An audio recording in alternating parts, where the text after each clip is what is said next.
over 50 million views. You're listening to The Joe Cronin Show. The Joe Cronin Show. The Joe Cronin Show. I hope you hang your mother. This country sucks!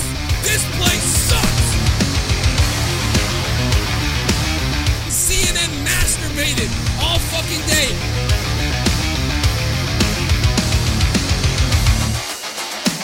Dude, I will eat your fucking asshole out and then spit it into your mouth, baby bird style.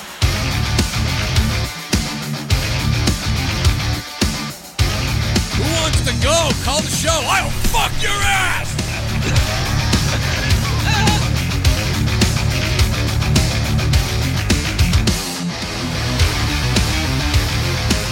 I want to kill myself! If I think it sucks, I tell you! The Joe Cronin Show.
Was WWE Smackdown for dude, I knocked over everything behind my desk. It's all good, man. It's all good. I'm doing the show in boxers right now. I'm like Tommy NC 2010 right now. You know, it's okay though. It's fine. You know, get a little bit nudie. It's all good to get a little bit nudie. And Mr. Jake DeMarco's joining us. There he is. Look at him. Looking all sexed up. You're looking good tonight, huh? What'd you put on? Some makeup tonight? Just a little bit of lipstick. Put on a little naughty? A little naughty, no nice. Yeah, this version of Skype sucks, dude. I gotta change the client window area every time. It wouldn't connect. I kept trying to get it to go through, and it had an update. It would fail, and then my computer would freeze. See, if I drag anything in front of it, look what happens. It sees. Oh, you can't see what I'm doing. Now you can. If I drag anything in front of it, it shows you what I'm dragging in front of it. Lovely. This version of Skype sucks, dude. I don't understand why they changed it in such a way that is so user. We're just gonna keep bitching about it. Okay, so everybody get used to it. We're trying to get it on Discord. Like you said, there's no way to get a phone number there. I tried that Zoom as well. You know, we're trying. So Zoom is pretty good. We could probably function with that. It's the same as Skype, though, where there's no number, you know, so there's still no number. Issue was it was just freezing on my end constantly. What is? Oh, Zoom. Because it was in the browser. So. Oh, okay, yeah. So that doesn't. So maybe we couldn't use Discord and video because that uses the browser too. It was working fine when I did a video chat test earlier, so... That's weird. What the fuck? Yeah, it was just because it was in Chrome, maybe. I don't know if it was taking up too much, but... SmackDown was good tonight. It was enjoyable. Good. It was all over the place. It was very fast-paced like last night, but not a lot to... there's a lot to criticize, but not a lot to complain about. Raw was more like ridiculous. I think SmackDown made a little more sense. I think some of the stuff didn't work out as well, but some of the stuff did.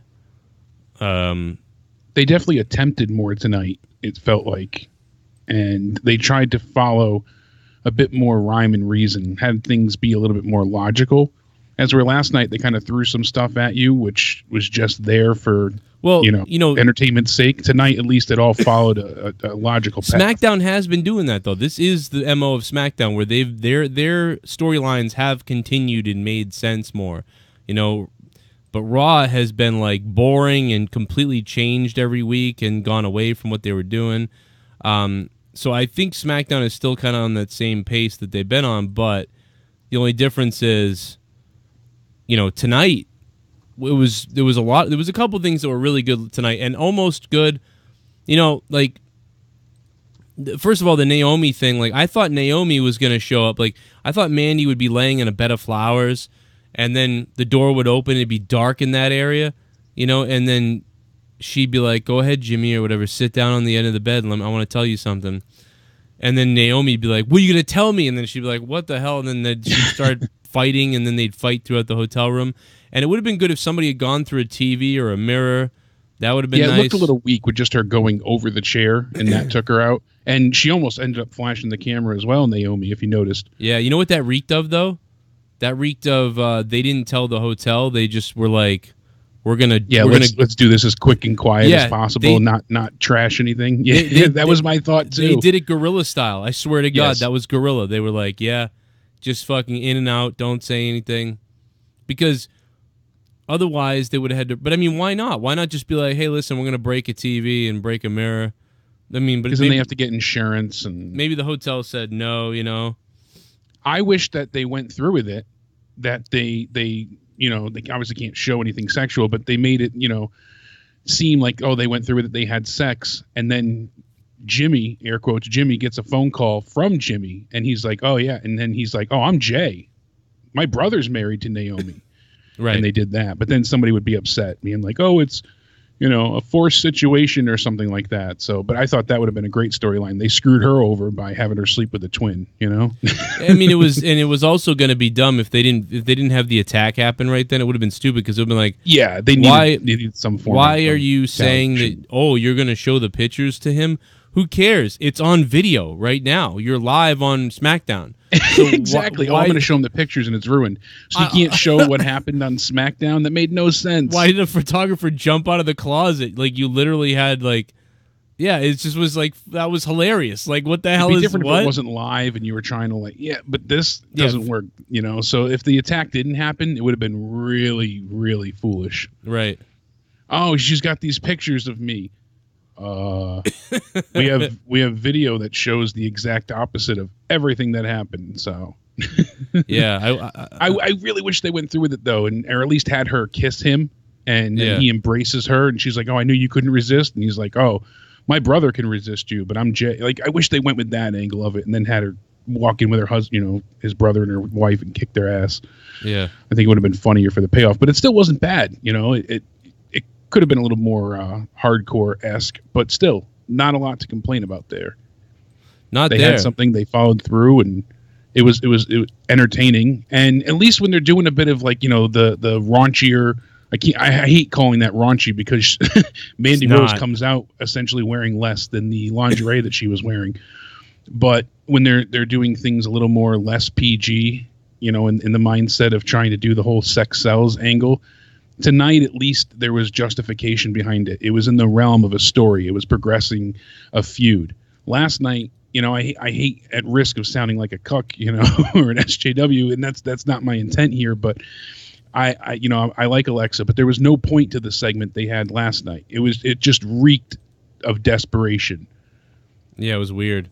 It was really, it stood out for all the wrong reasons. It was like they wrote it fast. They were like, just get this. You're topless and the guy walks in and you're changing. Okay.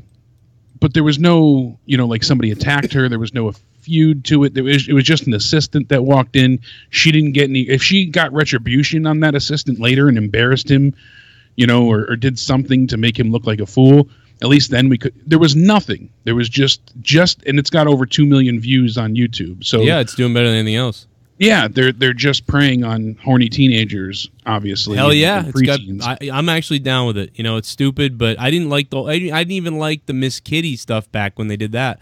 But you know what? And you think about that, it's like, is this a different company? But you know, yeah, truly.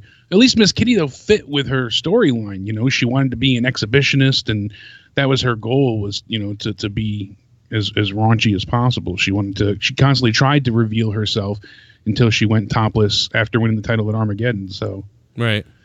Last night, that doesn't fit in with Alexa. That doesn't portray who she is properly. It didn't help, anything with her new talk show. There was just no purpose to it. It was weird. Even as classless as some of the bra and panties matches were and things like that, at least the title was on the line, or they were fighting because one was a face and one was a heel. Like, there was always a reason to a good majority of the stuff. With this, it was just there because, oh, look, she's hot and has no clothes on. I sound like an ass complaining, in that sense, and that's not my point. I'll always take Alexa topless, but she wears less in the ring anyways. She had herself fully covered, so it wasn't like you saw anything. It's just the idea behind it is so desperate. That's the problem. It looks like, oh shit, we got to worry about AEW, we got to worry about all these internet fans, straying elsewhere. So, sex sells, and it just felt like such a old school Vince tactic without any of the effort. Well, why don't you take us through SmackDown tonight, and we'll talk about this. Let me see if the nations are working. Let me see. Are the donations working? Can you hear them? We're going to find out in a minute. Guys, if you want to donate tonight, the link is in the description box below. Plus, you could super chat as well. Big thank you to Jared Barron last night. He went apeshit on the fucking donations. It was crazy. He was keeping the show going last night. Yeah, that was nutty. Are they working? What's going on here? Are they not working tonight or something? Somebody, 7 minutes ago, Christian did a super chat. Dickie Nas has chimed in. What, are they not playing, or am I crazy? Oh, there we go. There we go. Party. Why don't I see anything? I want Mandy to suffocate me with her thighs. Shit bomb. Just finished watching Raw from last night. Can you imagine if Drew walked up to Finn and said, I'm bigger than you, I'm better looking than you, I'm a better wrestler than you, and I have a bigger penis than you. You piece of trash, instant top baby face. Dickie Nas, thank you for that. Yeah, imagine that. Yeah, they got to get some more balls on these faces. The faces have to be dickheads. You know what I mean? That's what people are nowadays, right? So people want to identify with a dickhead. And not a stone cold guy, but just a prick ass. Make him a prick. Dickie Nas, thanks for the $5 and becoming a $5 shit bum. Pour me a beer. You've got a new subscriber. The Awesome Man on YouTube, thank you for subscribing to my YouTube. Have a drink, motherfucker. Hope you enjoy it. Have a goddamn drink. Cheers. Yeah, cheers. Cheers, you fucker. So we start off tonight. They are in Birmingham, Alabama at the Legacy Arena. We get Becky coming out. She's red hot and talking about being a badass, for many, many years now. And she said, look what happened last year's WrestleMania. Asuka lost, and all this hype going in undefeated, and she still didn't come out on top. And she couldn't beat somebody that, Becky's been beating for the entire year at this point. She's beat Charlotte all over the place, and Asuka couldn't get it done. So basically saying, what chance does Asuka have? Asuka came out, and I rewound it twice. I couldn't make out what she was saying. Something about I heard everything she said. I heard everything she said. She says, you buzz, buzz, buzz like a bee or something like that. It was something like that. That's what she said. I heard everything she said, but it was... I legitimately, no joking, I couldn't make it out tonight. I definitely get it if people didn't understand it. I did understand it, but I really struggled. The closed captioning was just she almost got the what? Either. Did you think they didn't do any sound pumping in tonight? It sounded like they didn't do any crowd noise whatsoever tonight. They just let the real crowd... Any. They were like, here's the real crowd. Let's see what they do. Yeah, and if you notice, the crowd was a little bit quieter compared to what they usually are, even for Becky. They were really quiet. You could hear the mic, like the speakers, echoing. Yeah, and usually you don't pick up any of the reverb like that. Yeah, it was really because weird. Of either the pumped-in sound or the actual cheers. So, yeah, I had a really hard time. I mean, granted, my hearing's not great tonight with the head stuff, but I couldn't make out what she was saying, and unfortunately, at this moment, I was kind of hoping, this is when she could really use a manager. I just couldn't get behind, any of that segment just because I couldn't understand what she was trying to convey. You want to taste Asuka tits.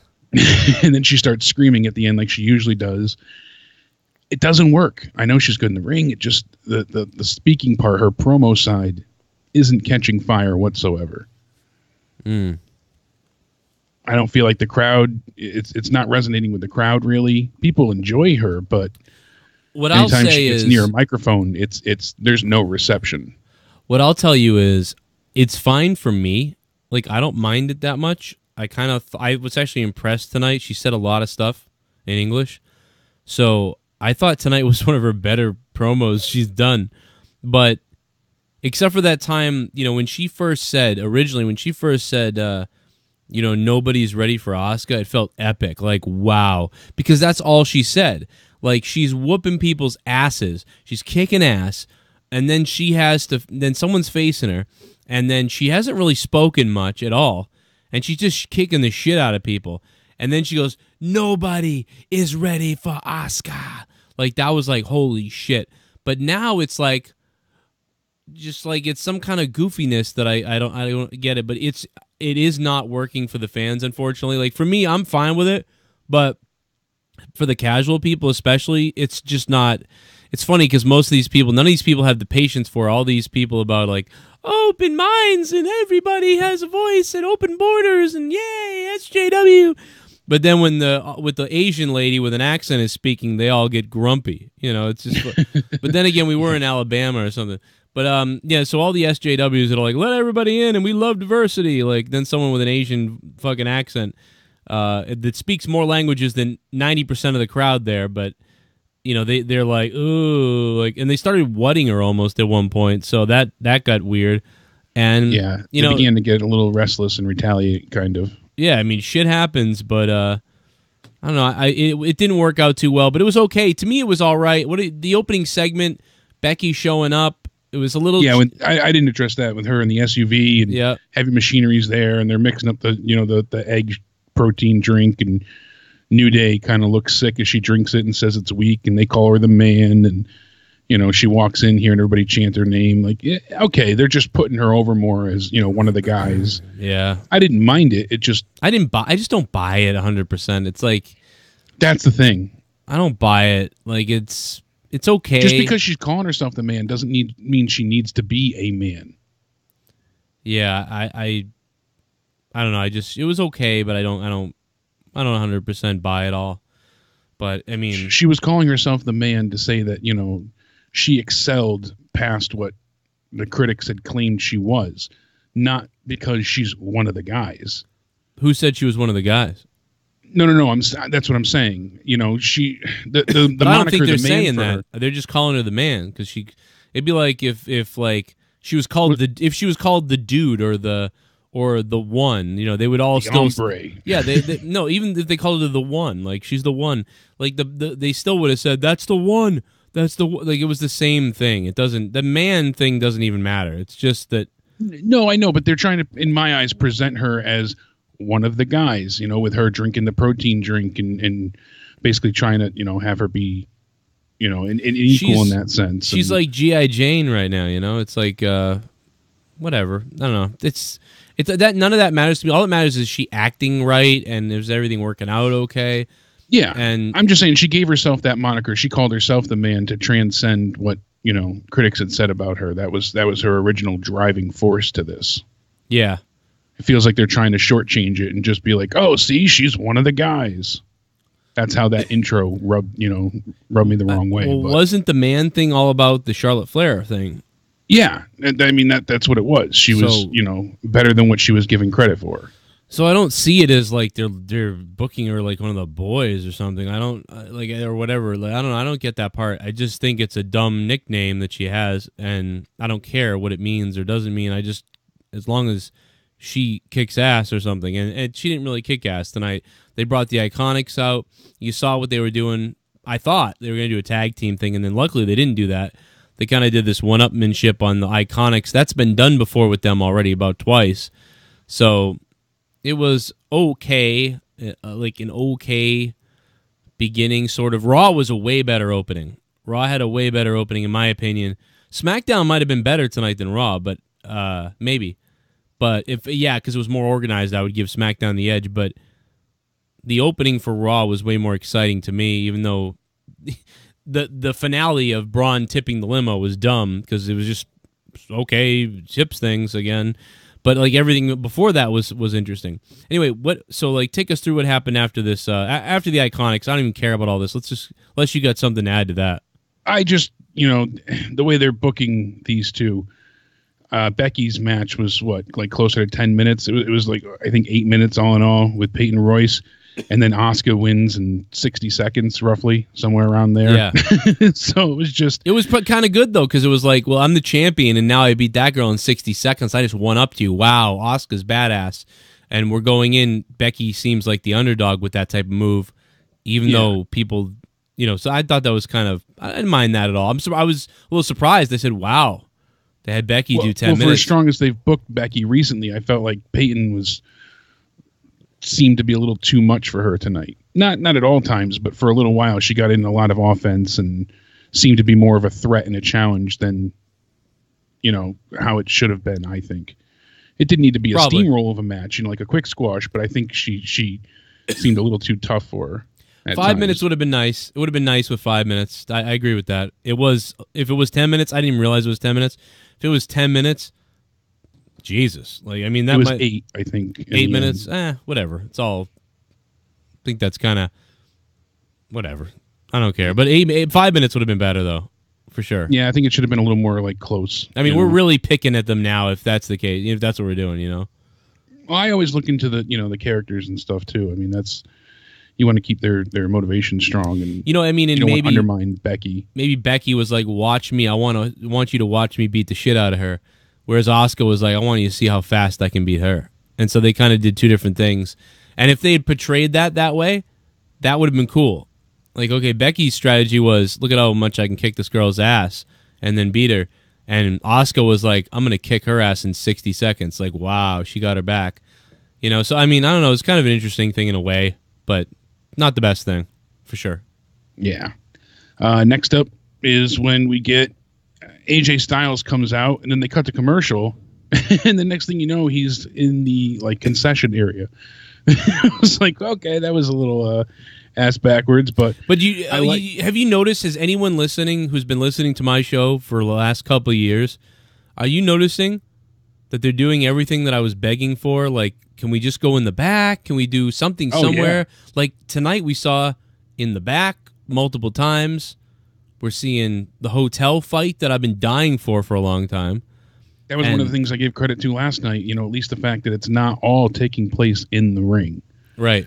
Not everything has to start off and end in the ring. You can use all kinds of locations. Like, why not? Use the fact that they're traveling. Use the backstage. Use it. Like to tell stories. That's why I didn't want Daniel Bryan to walk to the ring with his promo. I like that he was just strictly picking on fans in the concession area. Well, I like that he walked to the ring. I think you're fucking being a dildo. Yeah, you said it was crazy for that, but no, you're not crazy. It's just I don't know why you're picking at that. It's just who cares if he walks to the ring? It was the way it slowed it down for me. I think it didn't slow it down for me. I don't know anybody who went, "Oh God, this is slowing it down now that he's walking to the ring." I thought it was cool. You saw the back area, and then he comes out. It was live. He didn't know what was going to happen because he was in the people. And he tore a guy's sign up. So I mean, I don't know. That part didn't bother me at all. That if they have to cut away while he goes to the ring, that's lame to me. I thought what they did was more exciting. They stuck with it. So I'll fight you on that one. Yeah, I can see that point being valid too, but I like what they did tonight with AJ. Granted, no negatives there.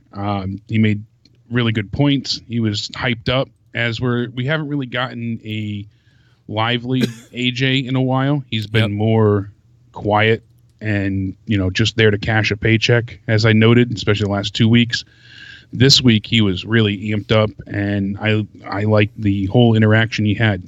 Throwing Daniel Bryan through the hot dogs and everything that he said with the fans. It was pretty cool to see him get thrown through the food table. So I liked all of that. That whole segment. Again, fast paced. They're doing what I talked about for months, and I think you talked about it. We talked about it here for like a while, that the show was like dead and it was slow, and out comes another match. And it was like, dude, this is 2018 and 19. Everybody's got smartphones and getting distracted all over the place. Why not incorporate sort of chaos into the show while having the wrestling matches and everything go the same way? You know, create a more exciting show. Even though it's going to be PG still, you can still create an exciting environment, or like what's happening now and next. And somebody can go find that clip of me ranting about that from 3 months ago or 2 months ago, whatever it was. And there it is. We're seeing it. They're doing exactly what we were saying. Like, they go. Not saying it's better, because it's still, you can cut scenes to shit, piss, and asshole, and it's still shit, piss, and asshole. But at least your brain is going, oh shit, piss, and asshole, and shit, piss, and asshole. You know, but it's better than just being like, oh shit, look at that shit, look at that turd. I'm getting tired now. Yeah, oh, a turd. Once your attention wanes, you're done for. Then the sleepiness sets in, and it's really hard to make you interested in it again. At least if you don't like something and they move along fast enough right into the next thing, your body doesn't have time to adjust and either A, change the channel, or B, lose interest into something else. Yeah. That's one of the things they have to fight the most, to keep your eyes on the product. Once your eyes, go to the phone or start playing a game, or, they're done for, then people drop off. Do you want to get into the number one bitch of the night, the number one complaint? I believe this is the number one complaint of the night. Sure, what's that? It is Andrade Cien Almas becoming Andrade. They always do this silly name shortening bullshit. Andrade, we saw it with, TJ getting shortened down, and Apollo, Cesaro, time and time again, they feel the need to make everything shorter. Mm-hmm. I don't know why Vince feels compelled to do so, but it's kind of a given at this point in time that if you're more than a few syllables, you're done for. He's going to take your name and shorten it. Do you know what my problem with it is? My problem with it is, why does it have to be so definite? Why does it have to be so much like, why does it have to be, it's Andrade, it's Andrade, it's Andrade, it's Andrade? Why can't it be Andrade Cien Almas? But guys, we're going to try not to say Cien Almas anymore. We're going to try to go with just Andrade. Oh, I see. Like so definitive. Yeah, like it has to only be one or the other. Yeah. Yeah, I've said that for a long time too, especially with, it's silly. Like, I like Antonio Cesaro and Rusev when they short. It's like, okay, you don't have to do it all the time. Yeah. But when you address him as champion, or when you things like that, use the full name. Other times, just keep it to the short name. It's like this, and especially for people of Hispanic descent, it would be like if, because Andrade Cien Almas, John Cena, Andrade, John. It would be like if they said it's no longer John Cena, it's now just Cena. So it's like, why? Why can't it be Andrade Cien Almas, and you just try a little bit more to just say the Andrade thing to get that to stick, but you don't have to completely fucking unpackage the name or repackage the name, like, or whatever, cut it down and be so stern about it. It just doesn't, I don't quite understand. Now, Andrade Cien Almas is 6 syllables, I believe. Yeah, Andrade Cien. Andrade. Did I say? I keep saying Andrade because I knew an Andrade once. It's Andrade. It's Andrade. See, that's what it is. They're afraid of the dumb white American males who are like, Andrade Seaman. But even still, if they're just keeping Andrade, it's like Andrade. You still have that first name to go off of. They should just call him Almas, and that would be Almas. Yeah. That works out a little bit better Andrade than the first name because it's easier to say. Well, they should just call him Cunt with the Mask at this point if they're going to keep changing it. Cunt with a mask. He doesn't have one anymore. Yeah, that's it's like, come on, took his really? mask off. Yeah, but I took my mask off for all you fag fuckers out there. You can make him hide his face since he has no identity if they're going to keep removing people's names. I hated it when they did it to Neville, and is it a big deal in the grand scheme of things? No, because look at the match we got tonight. Match of the year so far. Amazing. And I'm glad they gave them so much time. They told what a one match. hell of a story. That should, dude, even if the rest of the SmackDown was a 1, it would make this show plus 5 points just for that match alone. Great job with that match. That was so well done. I mean, they had to deal with commercial breaks, and I still liked it. So that's, you know what I mean? That's really, I tweeted, I was watching it, and I was like, oh, it's too bad, because you know what? This is the type of match that should open up WrestleMania. That match should open up WrestleMania. That is a great way to do it, especially if it was for, the U.S. title or the IC title, something, the SmackDown would be the U.S. title, but still, that would be a hell of a match. And kudos to Rey Mysterio. I mean, since he's returned, he hasn't been disappointing at all, but he hasn't really wowed me personally. And I know he can put on some very compelling and, athletic matches, but we haven't really been given the chance to see that from him much. I mean, he's done a few cool spots here and there, but he hasn't done anything I think that excels, greatly compared to other stars. Tonight, given, the talent that he was working with and everything considered, my God, he looked just so impressive. Both of them, they pulled out some crazy maneuvers, hell of a lot of offense, a lot of things that were very uncommon, or I don't want to say just unorthodox, but it wasn't something you see all the time. The crowd was really into it, and that showed because they were so quiet for everything else. So they were doing a really good job. Yeah, they were able to do something interesting, which is they were able to do all these sort of high-flying moves or innovative moves we see other places a lot, all the time, but of course in WWE not all the time. And sometimes when the 205 Live guys just go out there and flip-flop all over the place, it doesn't really mean anything. Like, even though they're doing some exciting moves, it doesn't mean anything, and the match can end and people are like, wow, that was so sick. I was like, yeah, that was really cool, but it wasn't a wrestling match, But tonight, what they did was incorporate some new things and still make me feel like these two guys are competing and this is a real match. And not only did it was just a good match because it had some different moves, it was exciting, and at the same time it had chemistry. That's really the word, or chemistry, or what's the other word? It's a weird word. It's a word you wouldn't usually use with a match, but charisma. It's like the match had charisma. It was really weird, if that makes any sense at all. I don't think you can say that, but I am going to say it. It's what happens when a match takes it to a different level of, okay, like almost everything is throwaway. But then when you get to a point where it's like, that was memorable. Like I'll throw that into my memory bank of like, oh yeah, remember the night when Rey Mysterio and Andrade Cien Almas had a pretty good match in January? I remember that when they had that. But other than that, I don't remember anything that happened this whole month so far. So it's only the 15th of January, but I don't remember anything else of matches for the most part. I probably won't ever remember anything. But right now I will remember that match. I will, if somebody brings that up, I will say, yeah, I kind of remember that. It was pretty good. Pretty decent match. Not even unbelievable epic, but it was a great match. It was really good. It was and a good you match. Think about the caliber of matches that he was putting on, almost was putting on NXT. I mean, match of the year with Gargano pretty much last year.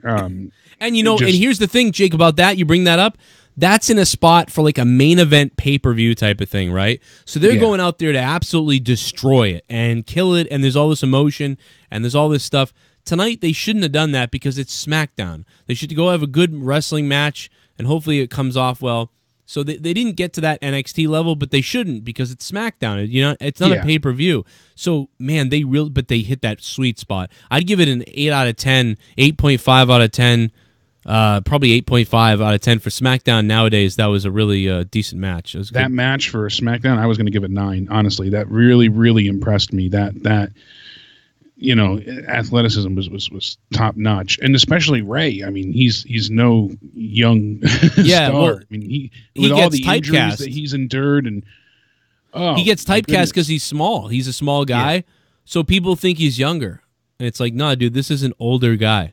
He's older now.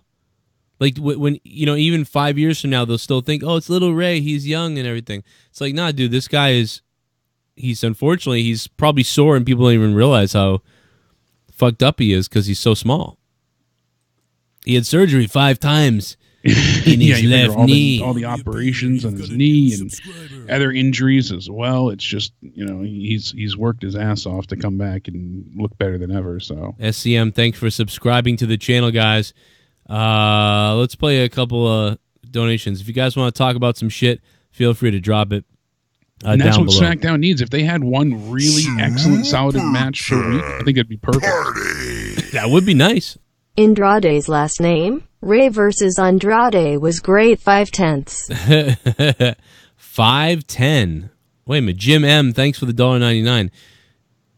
Wow, you gave the match a 5 out of 10? Or did you give SmackDown a 5 out of 10? I think he's giving SmackDown, yeah.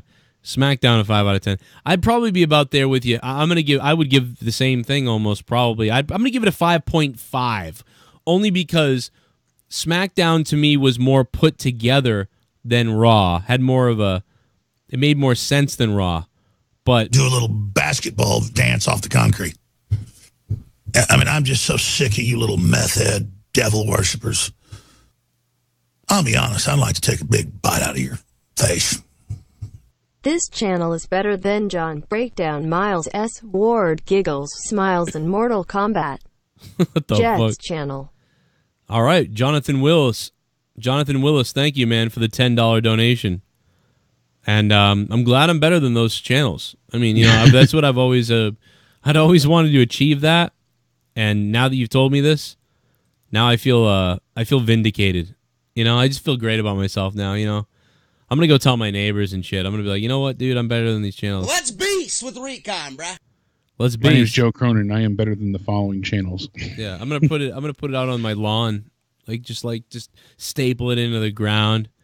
Like, hey, I want the whole fucking world to know about this right now. Hey, Mean Smark, thank you for that in the chat, by the way. I like it. You're welcome. Let's beast. Congratulations to me. How just unusual is that for you to say my yard, my lawn, and it's got to be a great feeling. Get off my lawn. This guy's like a dickhead. Hey, I saved for 10 years when I had a 40-hour job before YouTube, you fucking cunt. But what else do we miss? So, as much as I like the hotel scene, it was odd. Like, so we're backstage, Usos are together, Jimmy gets a gift, and he thinks it's obviously from his wife as an early anniversary present. Mm-hmm. And he's shown no willingness to want to cheat. He's shown no indication that he would be unfaithful whatsoever to his wife. And basically, you had Mandy here not even being slightly creative or trying to pretend that she is his wife.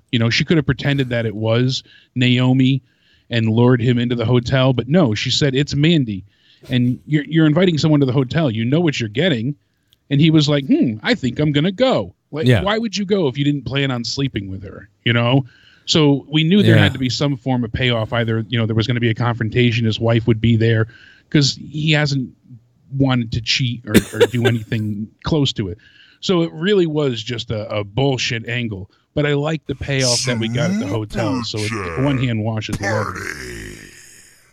Will they let two black guys steal the show too? Dorian Moore, thank you for the $2, man. Probably not. I mean, it's going to have to be some hell of a black guy. It'd have to be some hell of a black guy to do that. And most likely he's going to have to dance. If he doesn't dance for Vince, then it's fucking over, man. Got to be shucking and jiving, unfortunately. Yeah, you better start dancing. Love pancakes. So where else are we now on SmackDown? We're at what point now? I forget. Really quickly, too, before that, I had somebody reach out to me on Twitter back early November, like the first week, and I brought it up to Adam Ant, and we kind of just let it go because we didn't have any way to confirm the validity of it.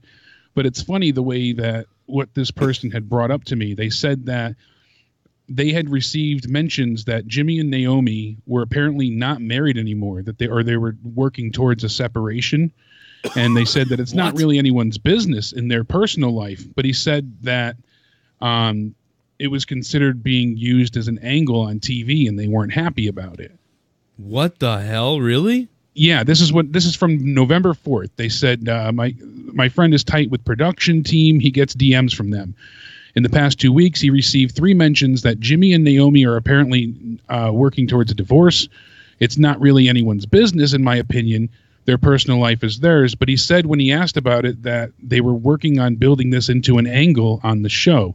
I don't know if it's someone trying to pull his leg or if it's actually true. Could you reach out and try and see if anything of this is valid? So, you know, I had reached out and we didn't really see anything of it, but it's odd that it kind of, in a way, came to fruition. Wow. And so maybe they are actually having relationship issues, and then somehow it got turned into a infidelity angle on SmackDown. It's hard to believe. Weeks. I mean, I have the screenshots here. I can show you. It's back from November. This is long before Mandy made any, pass at Jimmy. So if that's true, that is fucked up. Yeah, but apparently they were having personal issues in their relationship and might have ended up separated, and then now it got turned into some angle on TV. So, and they were not happy about it. Yeah, it's just really random that I got that message, early November, and then now we see them kind of dealing with a, cheating angle on TV. So that's crazy. Yeah. Real quick, I want to give a shout out here to the Patreon. I put up Morning Madness, which is my solo podcast. I just kind of bullshit about things, and I put it up on Patreon for you guys. You guys can download it on Patreon to your phone, computer, whatever, or just listen to it on the app or whatever it is. Super chat. I don't mind being let known. I asked Jake this too. What is he talking about? Fade to Black. Thanks for the $2. I don't understand what you said, though. I don't mind being... I didn't get to hear it all. I don't mind being let known. I asked Jake, too. I don't know. I don't know what he was saying there. Fade to Black. Thank you for the $2, man. I don't know what you said, though. Maybe I should have known, but I don't get it. But I'm so fucked up, dude. Seriously. But let me just say this. Liz McDaniel upped their pledge on Patreon from 10 to 15. So I just want to say thank you to Liz. And then also to William Ritchie, just became a $5 patron. So shout out to those two for those upgrades on Patreon. In Morning Madness episode 144, I forget what number we're on. We're on like some crazy amount of numbers. 144, yeah, 144 is up there. Me and Justin Bailey's new thing is going to be coming up soon as well. So look for that. It won't be called Damage Report because somebody ripped us off, which is crazy. But yeah, I saw that with the, How about the logo, dude? Our logo used to be the Out of Nowhere logo for the Damage Report, and that thing looks just like it. Looks exactly like it. Like identical. What the fuck is going on? Like, it's very bizarre. Anyway, not the first time you've been. It's just. I mean, it's like really. Inspiration. It's really strange. I mean, not only did you take the name, but you damn near had the same fucking logo as well. And that and goddamn Ryback's back in the chat. God, shit doesn't end. God damn it, Ryback! Get the fuck out of the chat, Ryback! What the fuck? Why are you always in my chat, Ryback? Why? Obsessed much, huh? Everybody, Ryback sucks in the chat. Everybody type Ryback sucks in the chat. What a piece of shit. What a piece of shit. I'm really pissed off now, Ryback. Drew got him this time. Thanks, Drew. Go suck a dick, Ryback. Tardback. I'm gonna start calling him Tardback. How about that, Tardback? Not gonna like me on YouTube for that one. Feed me blow. Feed me more bullshit from your shitty show. How about that? You dickhead. You stupid dickhead. I'll invite you to the studio, Ryback. Come on down. Bet you won't come, pussy. Now that would be interesting. Hey, Ryback, I get more views on my fucking socks videos than you get on your fucking podcast. You could make a video called Exposing Vince McMahon. I bet you it gets less views than my gaming video gets. Your video about brushing ass hair. How about that? I can't even read the chat, Joe. But no, seriously, fuck him. Fuck you, Ryback. So, as well as the show being all over the place, we got Samoa Joe next, and he's taking on Mustafa Ali. And before the match ever gets to start, Samoa Joe takes him out, hits him hard into the post on the outside, And the ref goes to try to get help, and this is where Joe starts to leave but comes back and just continues to unload with a flurry of, beat downs onto Mustafa Ali. So let's just give it to Mustafa for that epic post sell. That was great. He looked like he got destroyed there. Loved so it. Good job, Mustafa. Hats off to him for that one, But if they go somewhere with this angle, I'll be okay with it. But I mean, it was just to progress time. Yeah, they're going to go somewhere. He's going to eliminate Joe in the Rumble. That's what I'm saying. I hope we get to see some type of vindication for all of this and see him retaliate. But you never know. With this company, they tend to forget about storylines and whatnot at times. Do a little basketball dance off the concrete. I mean, I'm just so sick of you little meth head devil worshippers. What's up, Fade to Black? I'll be honest. I'd like to take a big bite out of your face. Fucking face. I asked Jake about Jimmy and Naomi. It was my coworker who is WWE prod when they come. VKM on offered him part-time to work. Fuck isn't sick for WWE. A buddy said backstage there told him this. I asked Educate. I get it now. Okay. Yeah. Fade to Black was the one that brought it up to me. I just didn't know if he wanted that known or not. Now he let it known. He wanted it known. Fade to Black.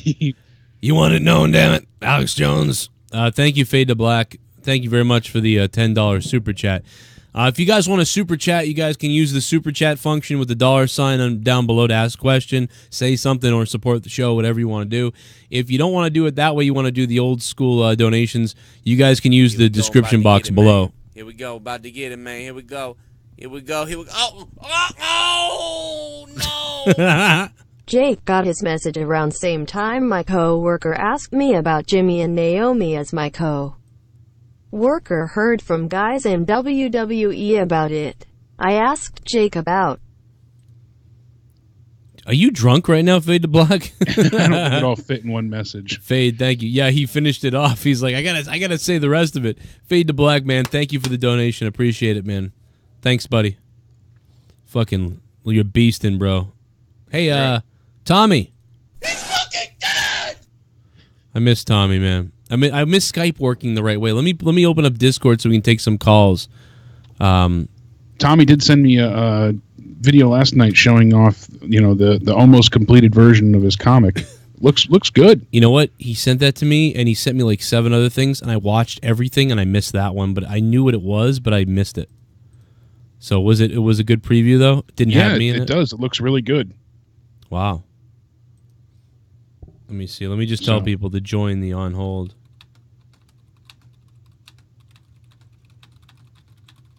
So if you guys want to be on, just make sure you jump into Discord and then join the on hold area. Jump into the on hold area. You guys can talk, do whatever. And we'll get you on the show at that point if you'd like. So thank you. And I forgot to bring this up too. What's that? EC3 again. You see Samoa Joe in the background walking towards the the gorilla position, and he just passes by EC3, and you just see him kind of in the foreground. It's like, all right, that's it. Good to see you. I guess that's all we're getting. I mean, at least, who wants to play with Nikki? I mean, at least she got a little bit of a mic time, as odd as that was. But what are they, fucking animals in a zoo? That's like I said, people zoo. Like wrestlers walk past Nikki, who's behind a cage for some reason. Then there's EC3 is flexing in front of a mirror. I appreciate that they're getting everybody on TV in a way or whatever. I get that. That's kind of cool. EC3 is kind of doing a Rick Martel, the model Martel type of deal, and narcissist or something. But it's like eventually, can we have these guys start showing up like in the matches and stuff, like not just like zoo animals behind the scenes? Why the fuck are they zoo animals? Like what is that? It's so weird. It really is really weird. So it just seems so unnatural when you have other people, sitting, eating, communicating, conversing. Weird. What up, 5/10 average as always. Can't wait for AEW. Yeah, man, I'm pumped for AEW. Gunner Chiefs fan. Thank you, man. Appreciate that. Thanks for the $2, man. We're getting ready. It was so. What else did we get? Where were we on the SmackDown deal? Set the record after straight. that is when we got the really good match. Rey Mysterio and Almas took it on each other. Mm-hmm.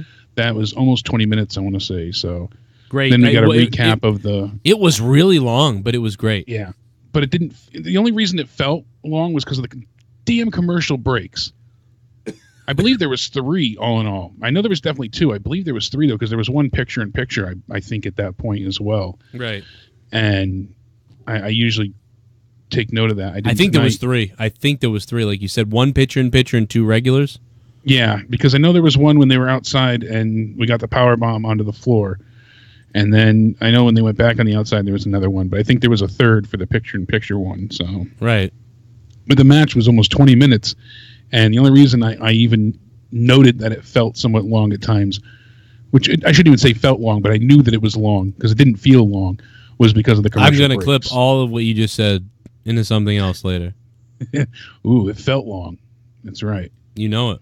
Long and hard. You know it. It's coming. And sticky. And after that, we got the hotel room scene and then Shane's birthday. So, right. Shane's birthday, obviously it was going to be silly and attempt at being, grandiose and let's make a big deal out of Shane's birthday and our partnership. And I don't know. It was decent. It wasn't anything, to write home about, but the Mandy thing was better planned than I really first presumed it was going to be. I like the payoff for that, like I said before. Hell yeah! Is EC3 new gimmick the standby wrestler like Richard Justice from Impact? SD tonight was Z. They're trying so hard to be edgy with women angles and manly beatdowns. I don't know, I just can't get into these shows with interest. I merely watch for routine. Well, I agree, Goon, that it's still kind of wishy-washy, whatever. And by the way, thank you to the Goon. I just want to say that I heard that the Goon has a big fucking cock. The Goon, you are a dirty, nasty, rotten son of a bitch that I want to butt fuck, Goon. Give me that money, Goon. Goon with the donation. Yo, that donation is making me erect and aroused in all kind of ways. Who be my motherfucker? Who be my motherfucker? Yeah.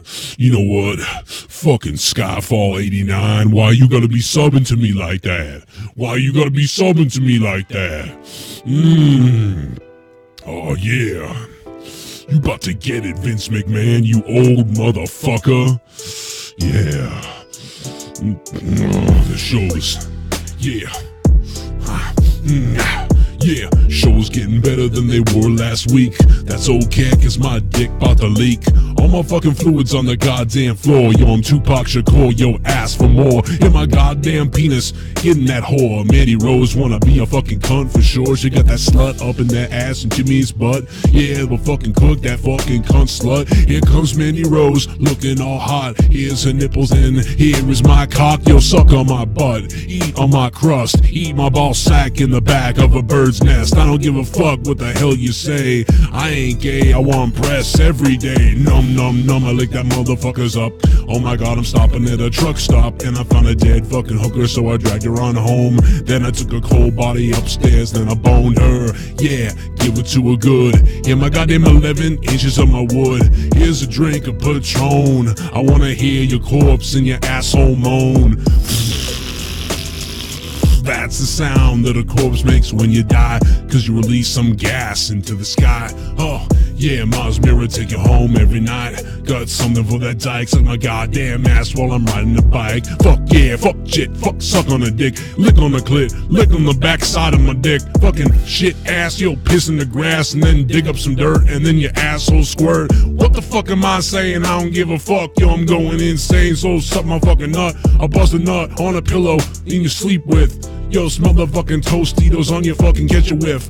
On your fucking nose. Vince McMahon, he got some hoes behind the scenes. Linda sucking Donald Trump's dick. Linda McMahon sucking Donald Trump's dick. That's okay because Vince lets her do it. Because he gets fucking tits and is screwing. Oh my god. What am I doing? Anyway, let's get back to where we were. Where were we? Where were we? We had the birthday celebration. Yeah. It turns into a match. Yeah. Due to Shane's asking of The Miz versus Sheamus. Yeah. And when there's cake out, near a WWE ring, obviously someone's getting cake in the face or put through it, and that's what happened. We saw, Sheamus jumps up on the apron and tosses Aro through a cake table at ringside, and that gave Miz the chance to get the roll up for the win. So the Miz wins, and afterwards Shane runs in and hits the coast to coast, and Miz holds some cake in front of Sheamus's face for insult to injury, and that was it. They raised their evil trophy and went off to the end of the show. Yeah. Well, it was not a bad show, all in all. I really enjoyed, obviously, the Rey Mysterio match. I liked how things transpired with AJ and Daniel Bryan in the concession stands. Becky's promo in the beginning wasn't bad. I like that kind of opening a bit more. I really do like the Iconics. I do enjoy them. I know we didn't bring that up much. Yeah, but it's stupid, but it works. It's okay. I don't mind it either. They said how they're going to be, the first tag team champion for the women's division. That's cool. At least they're making an attempt to show interest in that. And the ending was silly, but it wasn't super long, didn't take up a ton of time, so that's okay as well. Yeah. Yeah, I appreciate that. They got a simple little gimmick going. It's okay. They do an okay thing, So, all in all, I give it about a 6, maybe even a 6.5. The segment or the whole show. Well, do we talk about Miz and Yeah, that was it. So they came out. I didn't really like the ending segment with them. That the Miz. It was nothing great. Like I said, nothing amazing, but it was okay. It was short. I think it was okay. With the match and the cake ending coast to coast, all that. I think it was like 15 minutes altogether.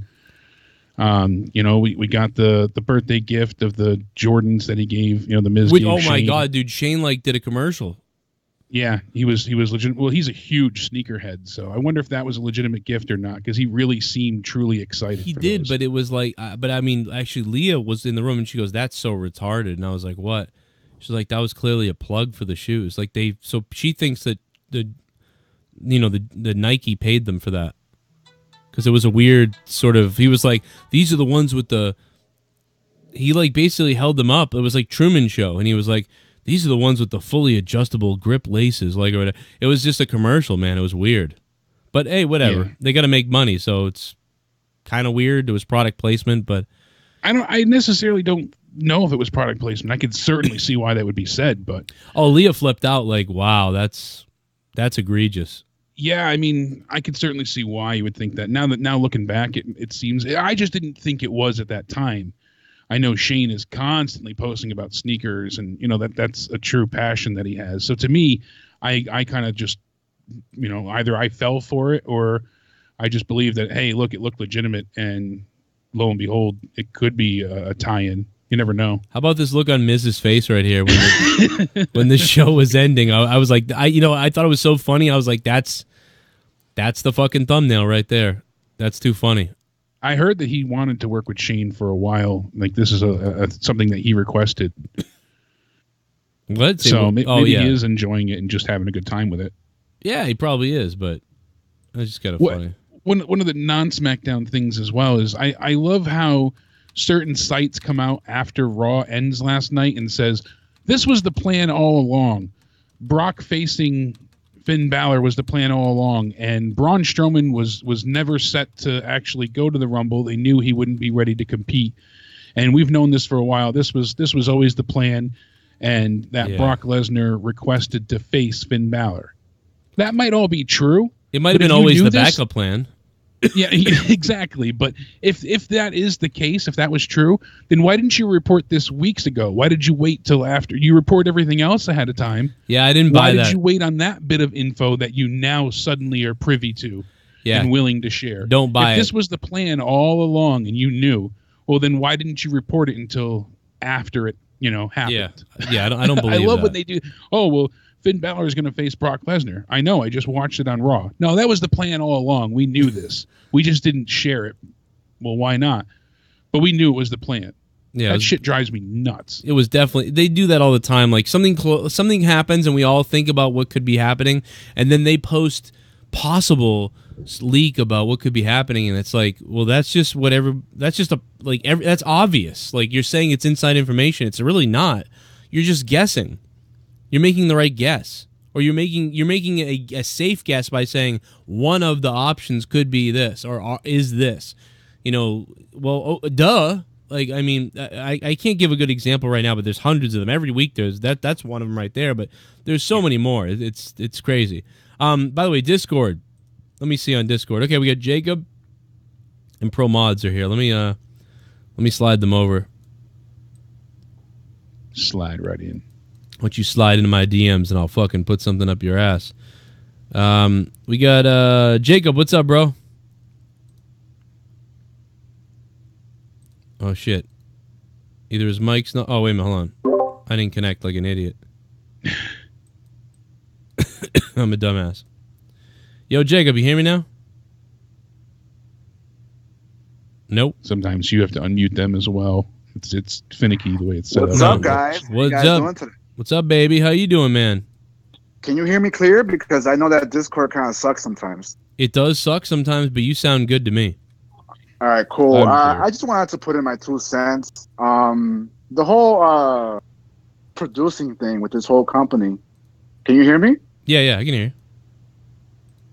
Hello? Yeah, we can hear you. Go for it. We got you. All right, cool. I just wanted to say that you actually notice it more and more when you watch NXT and all those takeovers. I mean, it's pretty obvious. I don't think that it's the wrestlers, it's the wrestling, and I don't even think it's Vince anymore. It's all the people that are surrounded by him, like the producers, even the commentators, the writers. It's not even. It's these invisible handcuffs that they have on everybody, and you see it with Braun too. Like, just imagine how good Braun can actually be. It's just these lame ass producing, writer, whatever you call them, monsters who write this crap of a show, and it just sucks because it is true that I think WWE does have one of the greatest rosters they've ever had, and it just sucks that they're being held back because these producers. I mean, they're not even wrestling producers; they're like soap opera producers. They're like soap opera writers, and like, I don't mean to beat a dead horse. It's just you see it more and more and more now because, like with Andrade Cien Almas. Great wrestler. Like, most people don't even know about him because they don't let him be him. They try to hold you back as much as possible to make other people look good. He could be the new. He could be the new Shawn Michaels.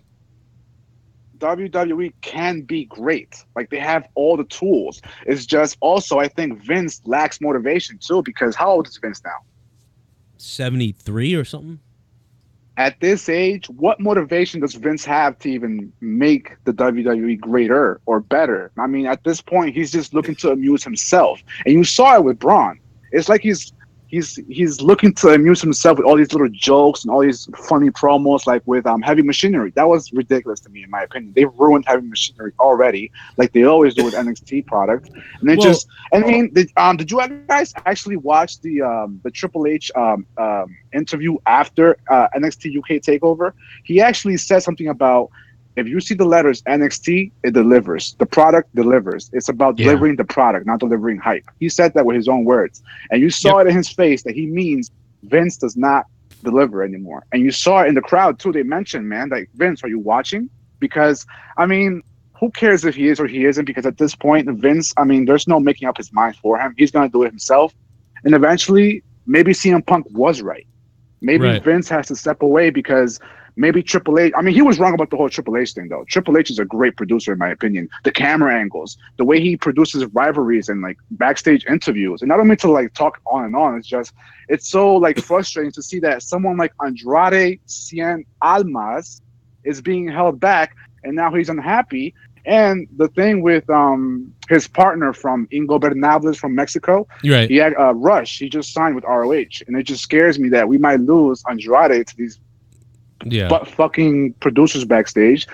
And it sucks, man, because SmackDown right now looks great. Let me tell you this. I think we will, believe it or not, even though it's ridiculous that they had to change this guy's name for all the dum-dums out there who can't say, because they just think it's too much, like too much. I'm trying to think of what the word is. Too much of a. The name is too foreign for people. They feel like that's part of it. Too ethnic. Yeah. It's too ethnic. Yeah, they're like Andrade, scene like, and then the people just don't know how to talk. So they think that they have to change it, and I get that. But the good news about that, here's the good side of it.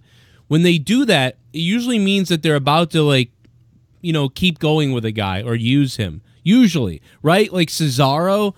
You know, he got used. Yeah, Antonio, you know, Adrian, they seem to... Who else? Who else had their names recently? Because the same thing happened with almost every one of them. T.J. Perkins, Apollo Neville. Cruz for a while. They didn't want Cruz with the same last name. They must have skipped Alberto Del Rio then. Right. Well, yeah, they left Alberto Del Rio because he was pure. I think Mexico. because he was, you could see it through the TV. Right? He Wasn't there was pure something Latino. about that? So it kind of like depends on like the backstage politics, I think, in my opinion. Maybe.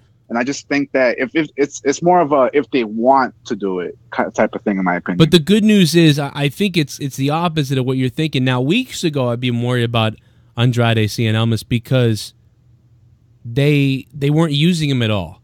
But now I feel like this is a good step because this means they're packaging him again, and he's going to be doing stuff, and they have a plan now. There's a reason they changed his name. If they didn't give a shit, they might have just left his name the same way and been like, yeah, whatever about that guy, you know? But they actively are like, how can we do something with him? And like, let's change his name and let's do this. You know, that usually is a good sign.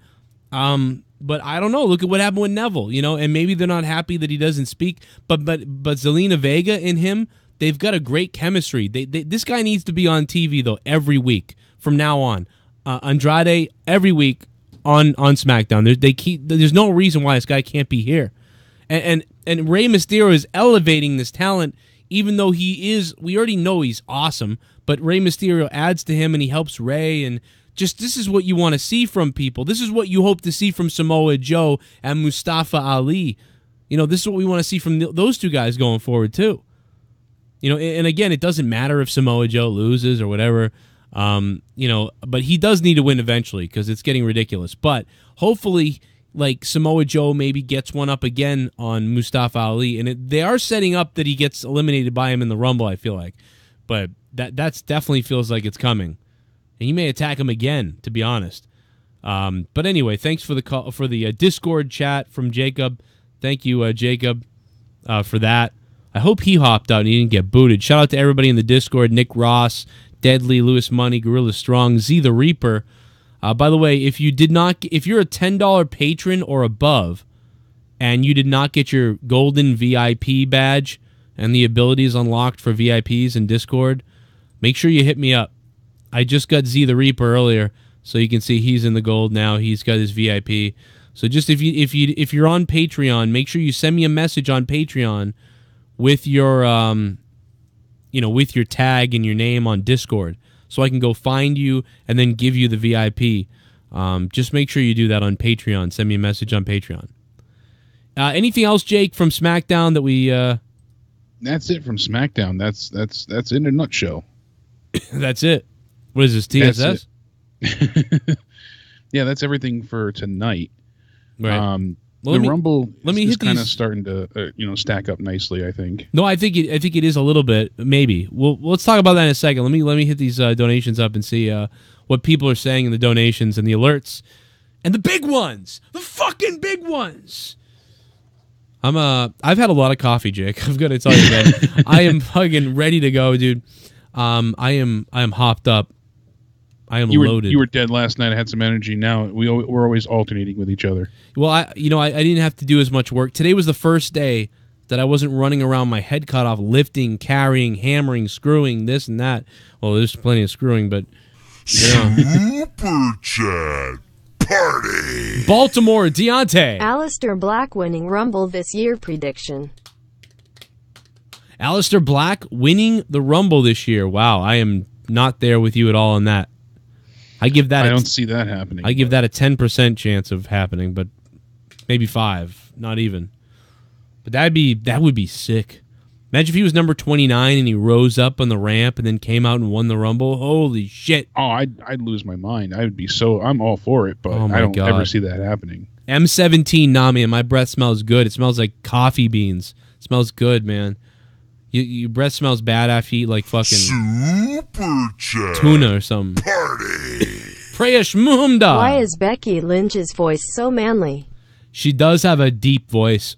She's got an Irish voice. You know, those Irish women, man. A lot of Irish women have that deep voice. Leah's got a deeper voice. But she's got a really deep one. She does, really. Something it's like Irish women always have that. Because they beat the shit out of their men.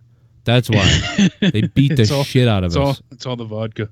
Yeah, and whatever. The Irish whiskey, the fucking potatoes in their ass. I mean, I'm pretty fucking Irish myself, but my voice Whiskey's for the men. The vodka's for the ladies. That's a good point. That's a great point. Shit bomb.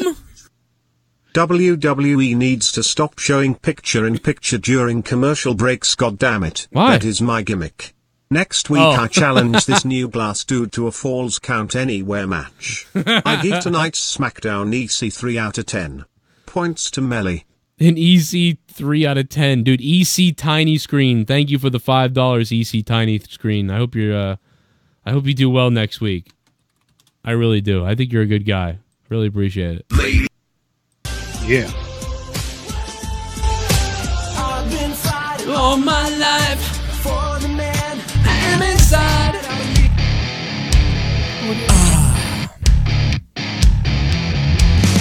$9 for a fuck. Someone donated 9. I'm getting hard. I got 9 inches inside of your wife. $9. I'm shooting my semen to the ceiling. I'm coming and my balls after blue. $9. Suck my dick. Suck, fuck, and suck. So your WWE title angle gets 45 seconds of time, but you use the last 30 minutes to build the tag titles? When I saw Mandy peel down her robe, my cock shredded through my boxers like it was Bruce Banner turning into the Hulk. Oh my god.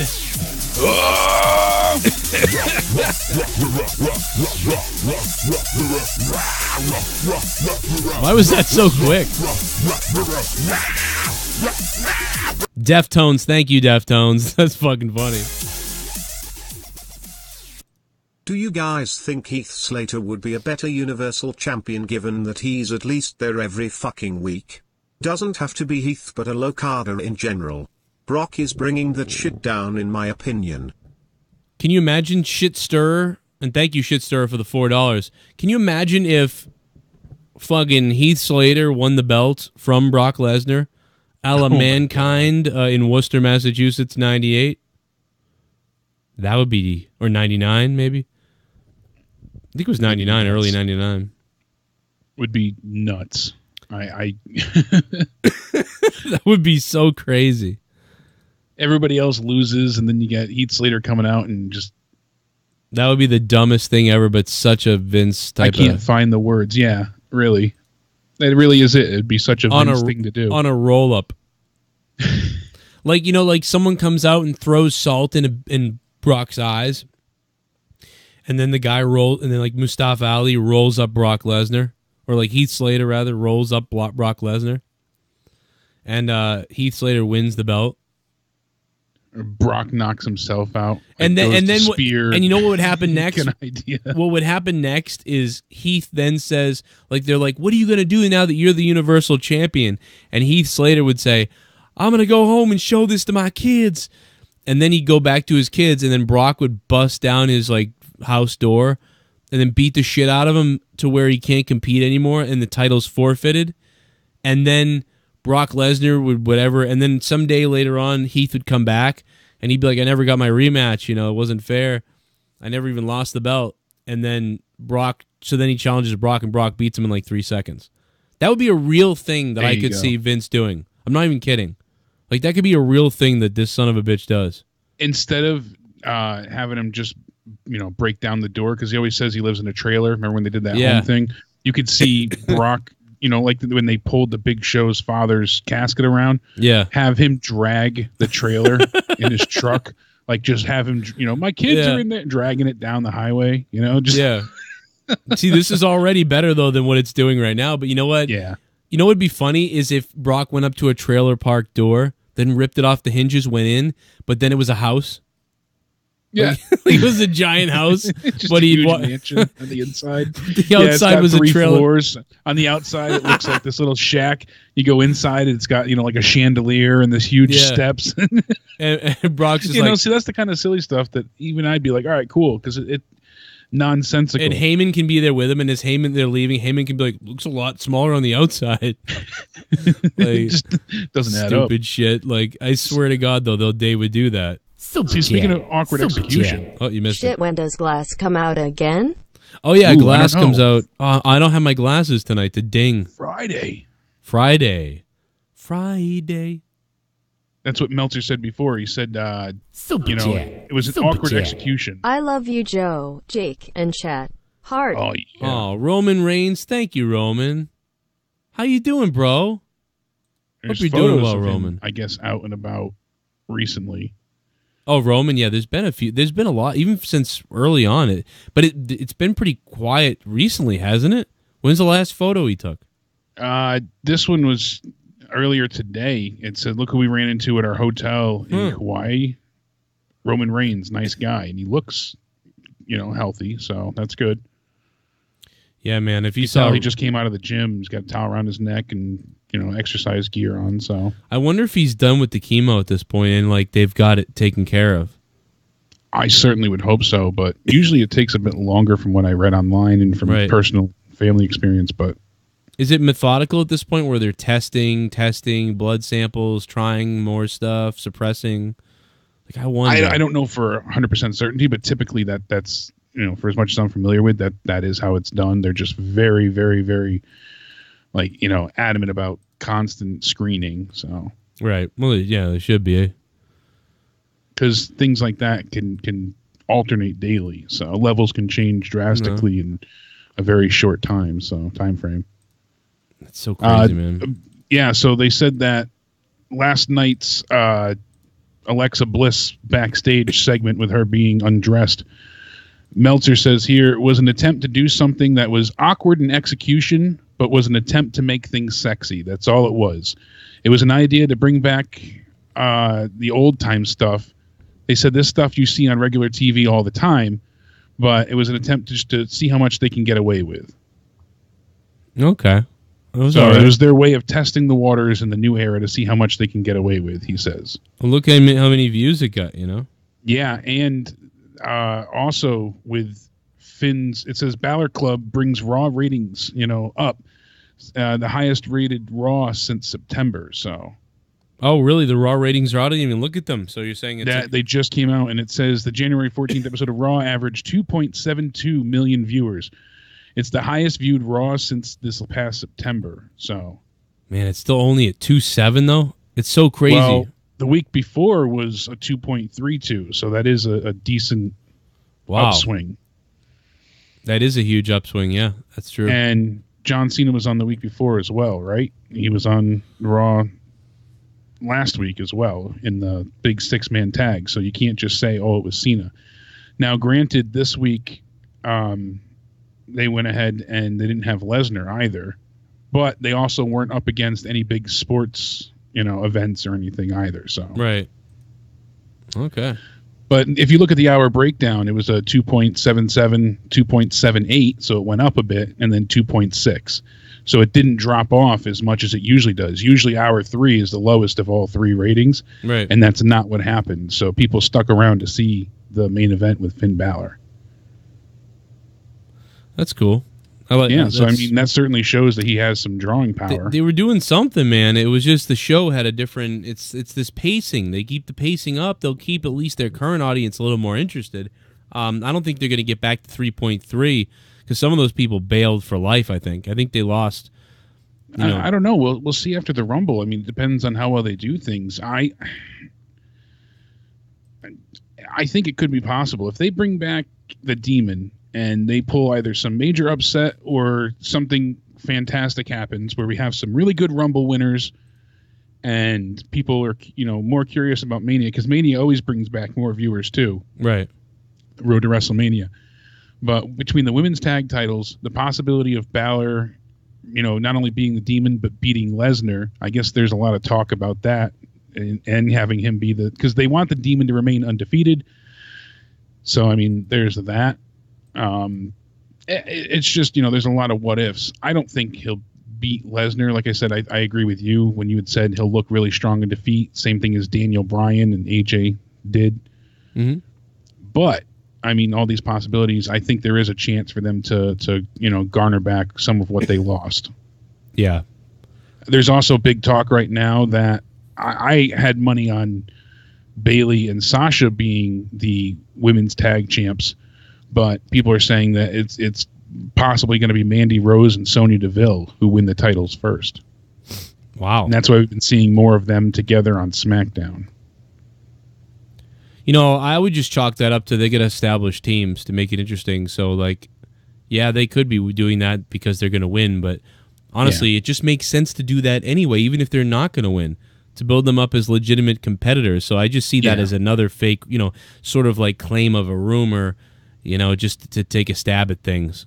I mean, be that as it may, like you said, they don't have that long realistically to start legitimizing their tag division. So, because right now there is essentially no division. They have a few tag teams, but not people that always wrestle as a team necessarily.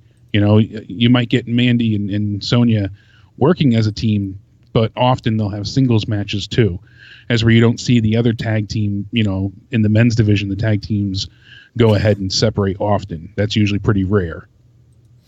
You don't see a lot of singles matches. I want to remind everybody who's in the chat and watching live right now on YouTube that, of course, we'll be live tomorrow night for Out of Nowhere, our wrestling podcast where we talk about everything that's going on, the news, other stuff. So tomorrow night, Out of Nowhere is live at 11 p.m.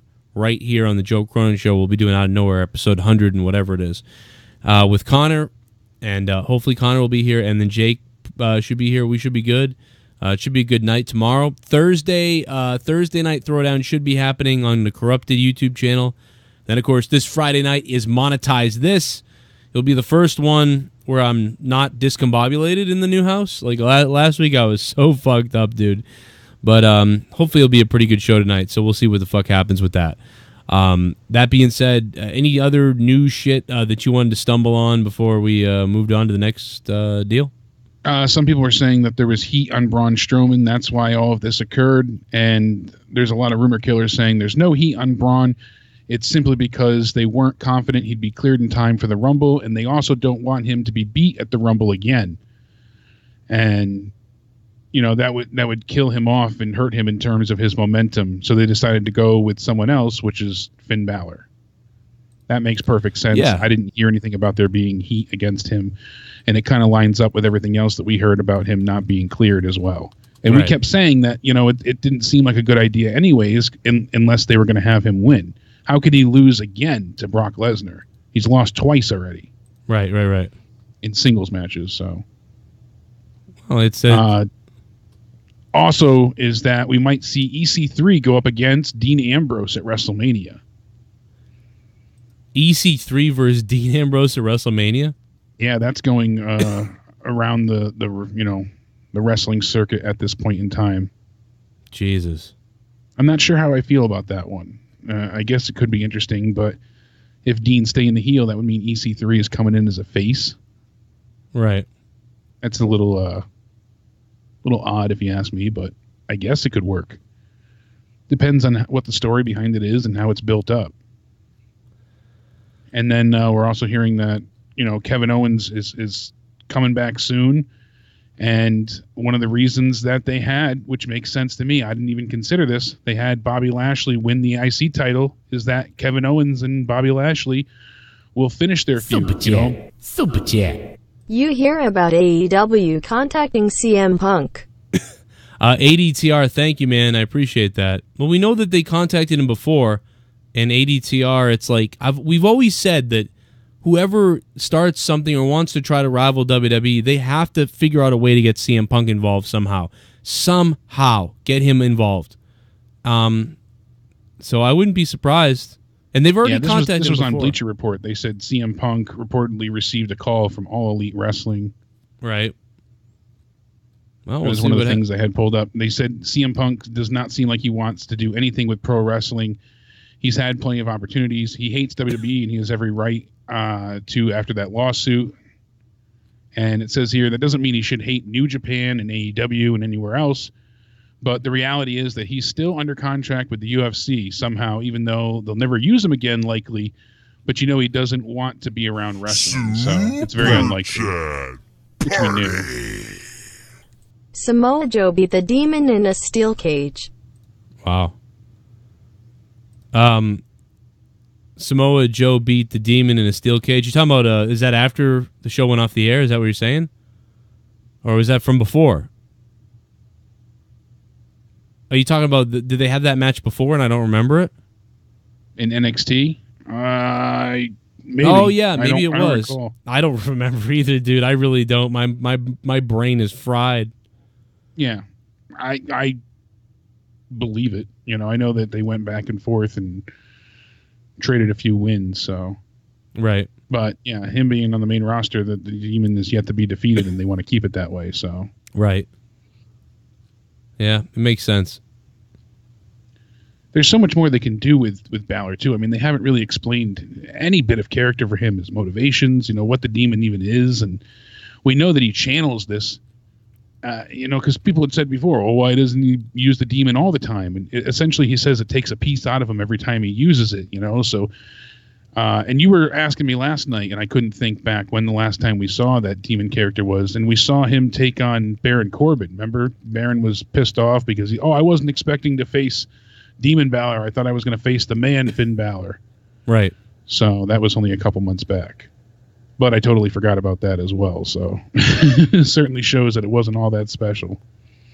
I agree. But yeah, it makes sense now because I couldn't quite wrap my head around why, and I'm surprised I didn't think of this sooner, just being absent-minded, honestly.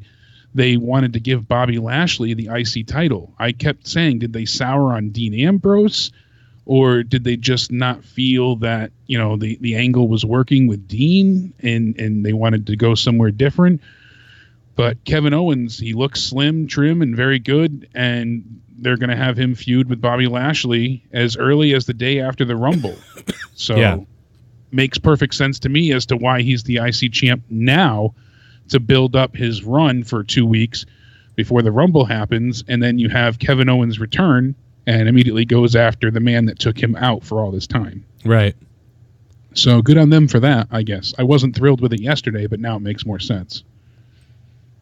Well, that does, at least it does make sense, because, yeah, the other day we were kind of like, well, what's going on with this? Yeah, why would they have Bobby Lashley beat Ambrose? And it just, I wasn't thinking about, you know, that angle of it.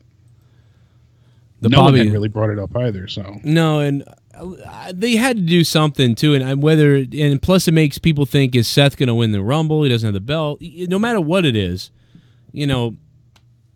But, you know, either way, Ambrose, man, now talk about failing. You know, we really thought Ambrose died the minute, it all goes back to that Stone Cold podcast. The minute that Ambrose was sitting with Steve Austin. Like, if you're wondering about what I meant a few weeks back when we started talking about the fact that nobody on the roster now hits the level of The Rock, Steve Austin, Hulk Hogan, and even Shawn Michaels and guys who have personalities that were pretty big, but not as mega as like the Ultimate Warrior and things like that. I don't know why I said Ultimate Warrior. I mean, but he still is, again, a bigger personality. You know, you sit a guy like Dean Ambrose down, and Dean is just like, oh, man, you know, I got the belt. And it's like, dude, when he sits next to Steve Austin, you see that there are rungs on a ladder that you just can't get to. And when Steve, like, Stone Cold never sat down on WWE TV next to a guy, and you thought, wow, this guy's out of his league.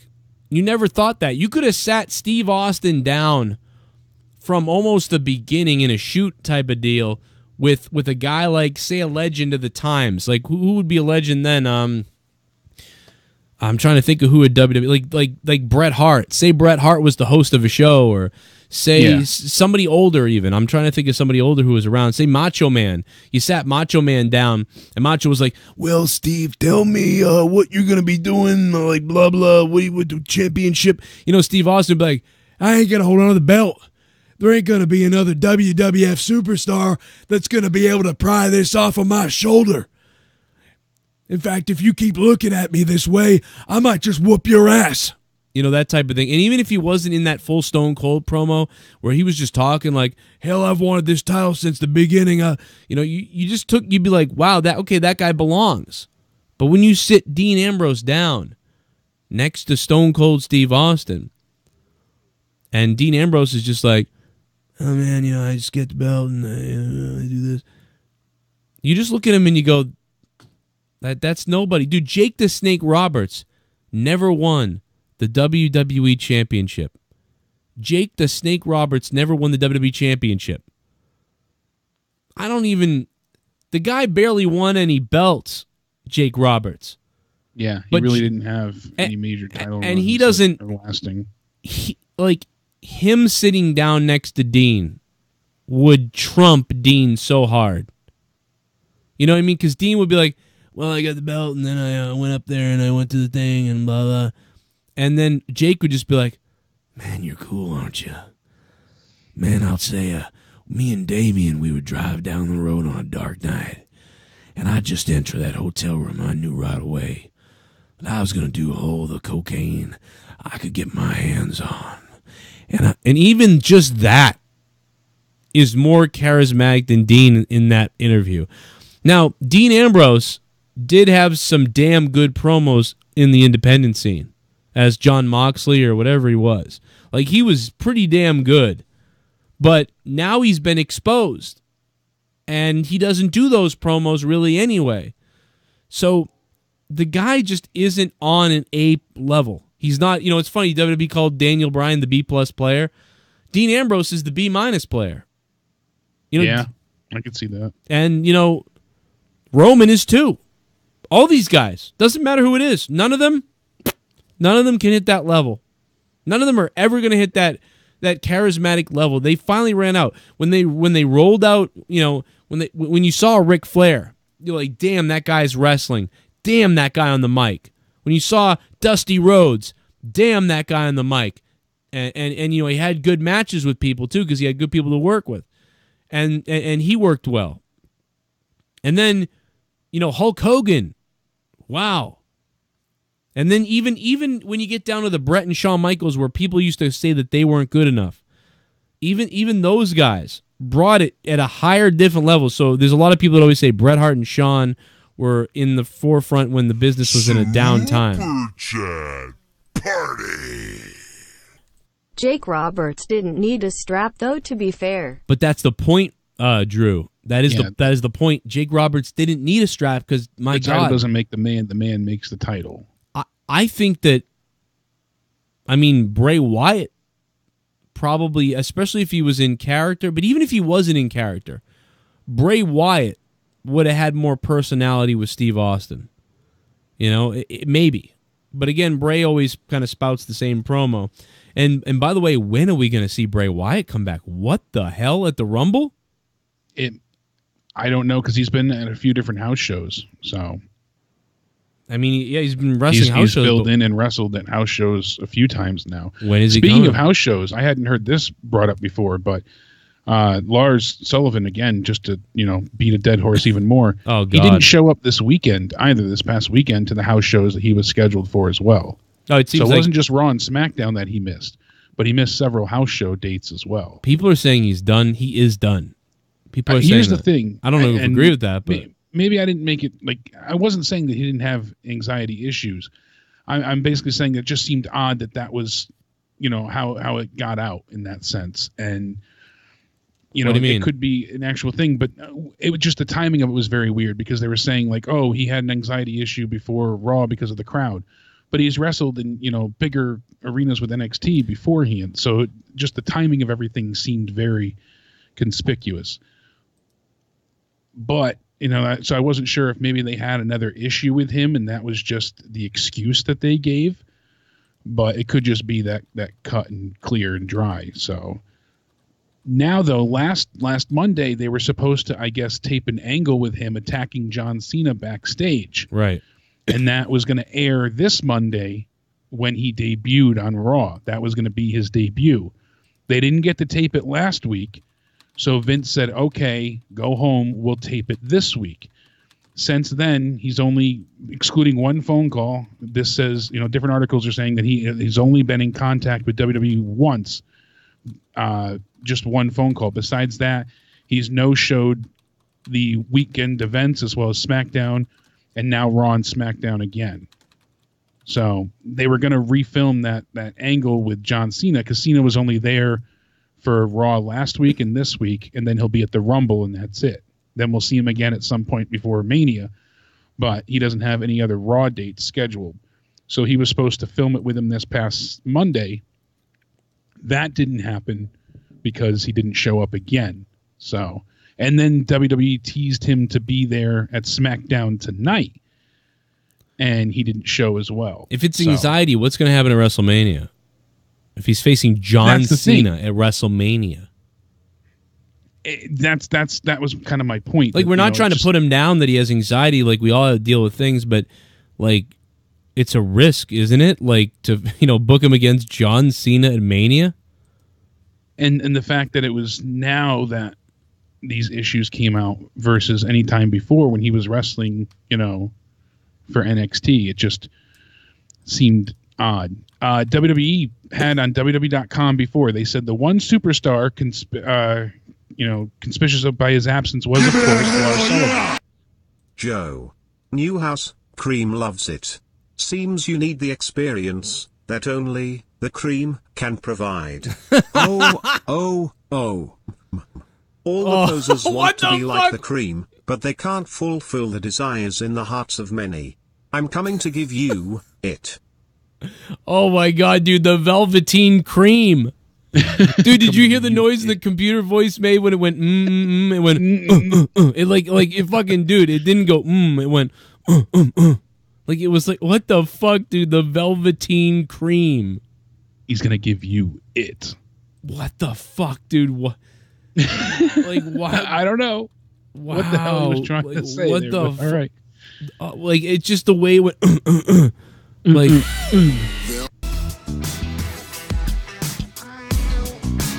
Velveteen Cream. Velveteen Cream, baby. Cream. CREAM. Cream. So WWE.com said today the one superstar conspicuous by his absence was, of course, Lars Sullivan, whose impending arrival was announced before the other 5 call-ups were confirmed.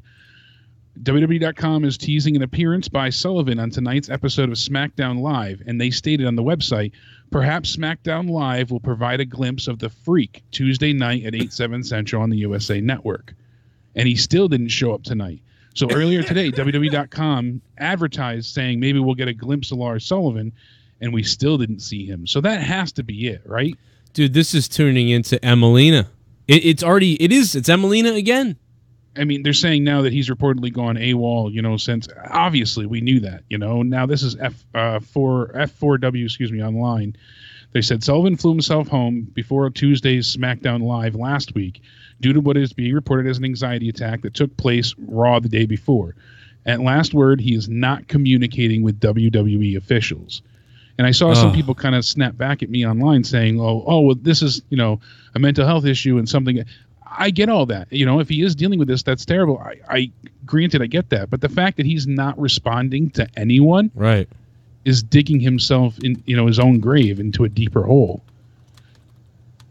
Especially when they seem to be so understanding and rescheduled things for him too.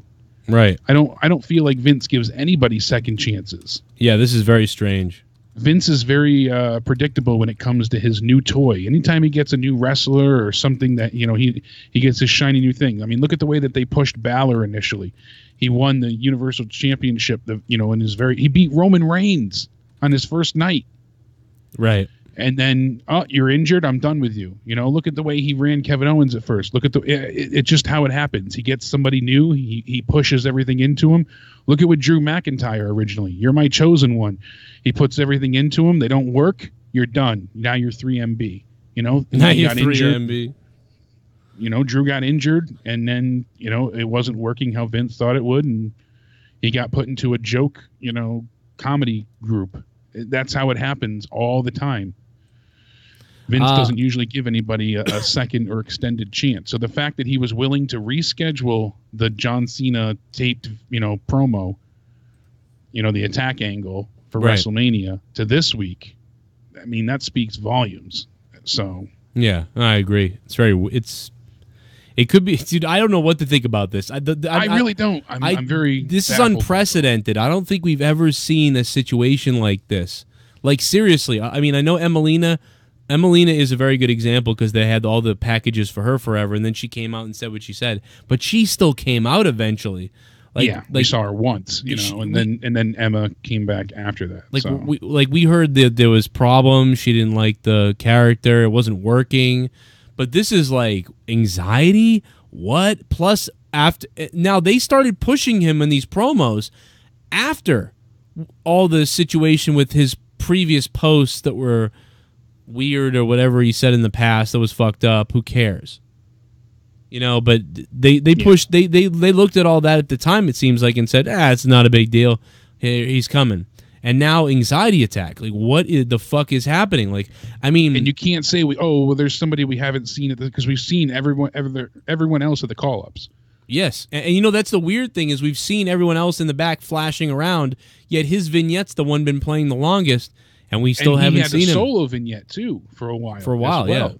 Yeah, and he's not a farm animal in the back. Why isn't he a fucking zoo animal? We see Nikki Cross in her cage. We saw EC3 looking at himself. You know, we saw Lacey Evans squaring up the competition and Heavy Machinery trying to steal women tag titles and Lacey Evans drinking egg smoothies. Lacey Evans squaring up to the TV too. One of my pet peeves. Saw her looking at Becky. And who the fuck stands this way and looks at a TV like this? Like nobody does. We got that shit again. Stop it, Road Dogg. You fuck. Seriously. Let's go to Ebola in the Discord. What's up, Ebola? Not much. How are you? Oh, I'm just horny. No, I'm just now. How you doing, man? I'm doing okay. What's up? Good. They leaked their script for next week. SmackDown? Yeah, 'cause it's coming near me, right? And they leaked the script for SmackDown. Who leaked it? But what throws me is Daniel Bryan is fighting AJ and The Miz for the title. Isn't him and AJ fighting on Sunday, though? For the title? Where did the leak come from, and how did it come out? If you go to interestbankarena.com, they have SmackDown Live on there, and they tell you what's happening that night for the main event. And in the main event is AJ. That's the dark match main event. That's what that is. Yeah. Oh, okay. So that's what happens. You get to see it. They always advertise like one big match. This way it helps sell tickets. So even after SmackDown goes off the air, 205 Live is done, all that stuff, then they have, you know, the champion usually comes back out, or they, you know, whoever the main star is at that point, and they have them have one big match, especially on nights where there's nothing big on SmackDown. They usually have, you know, a championship match, cage matches. They do all sorts of stuff, but it's a dark match that's not televised. So. Oh, okay. So does that mean 205 Live is after it? Following it, I mean? It'll usually starts the show. Starts tonight. So then the main event will be after SmackDown. Okay. It used to be that way, though. That makes sense. It used to be, you know, SmackDown. I remember going to one, and then 205 was like right after it. Right. I'm like, oh, okay, double the entertainment. Awesome. Yeah. It's better live anyways, so. Right, yeah, exactly. I like tonight's SmackDown. It was especially okay. The ending. That stuff was funny. Yeah, it was okay. It was kind of funny. It was all right. I gave it a 5.5 out of 10. Pretty good, better than usual, and yeah, it was pretty. It was decent, man. That match. I feel bad for Shane though. Like, can we stop getting him to do the coast to coast? He's hurting himself. I don't get that, man. You see him holding his ribs, and it's like, dude, that's a really bad move. Like, that's such. Remember the time he got the concussion a couple of years ago when he hit the back of his head? Oh God, yeah. Was that from Roman though? I think that was from Roman. Oh, because he got clotheslined in midair or whatever? Yeah. Oh, he got speared. That was at Survivor Series, I want to say, but he was doing the coast to coast. I believe. Oh, it was Braun. It was Braun. Braun clotheslined him. It wasn't his fault. It was just like, Shane didn't tuck his chin enough, and I think after he landed on his back, he smacked his head. Yeah, he should have landed. Doesn't he have other finishers though? Because I remember him doing other stuff. Who, Shane? Yeah, I mean, more. I see him doing coast to coast, and it's like, it's painful. I'd rather see him do like an elbow off the top rope and through a table than the coast to coast. Coast to coast is more painful than an elbow off the top rope to the outside through a table. I bet. I guarantee it. Yeah, it looks because he holds his ribs, and I'm like, Well, I mean, he could just be selling, but I mean, it's just so much more dangerous. It really is. Thanks, man. I appreciate it. Ebola, you're good, man. Thank you. Yeah, you too. Thank you. Ebola. Good shit on Discord, man. Good little stop and chat from Ebola. Thank you, Ebola. I don't want to get Ebola though. Can I not get Ebola, please? Super chat. I like you. Aunt X. Aunt, thank you for dropping $1, man. I appreciate that. What's up to Denise? And she is on Twitch. Let me see here. There, I gave Denise the mod. Denise gets the mod on Twitch, baby. We got to play some PUBG again, man, sometime. Like, maybe we'll get that going again. I'd love to play, man. I miss all that shit. I feel like the last week and a half I've been in a cave because of this house stuff. Yeah, trying to set everything up and... Yeah. Super chat party.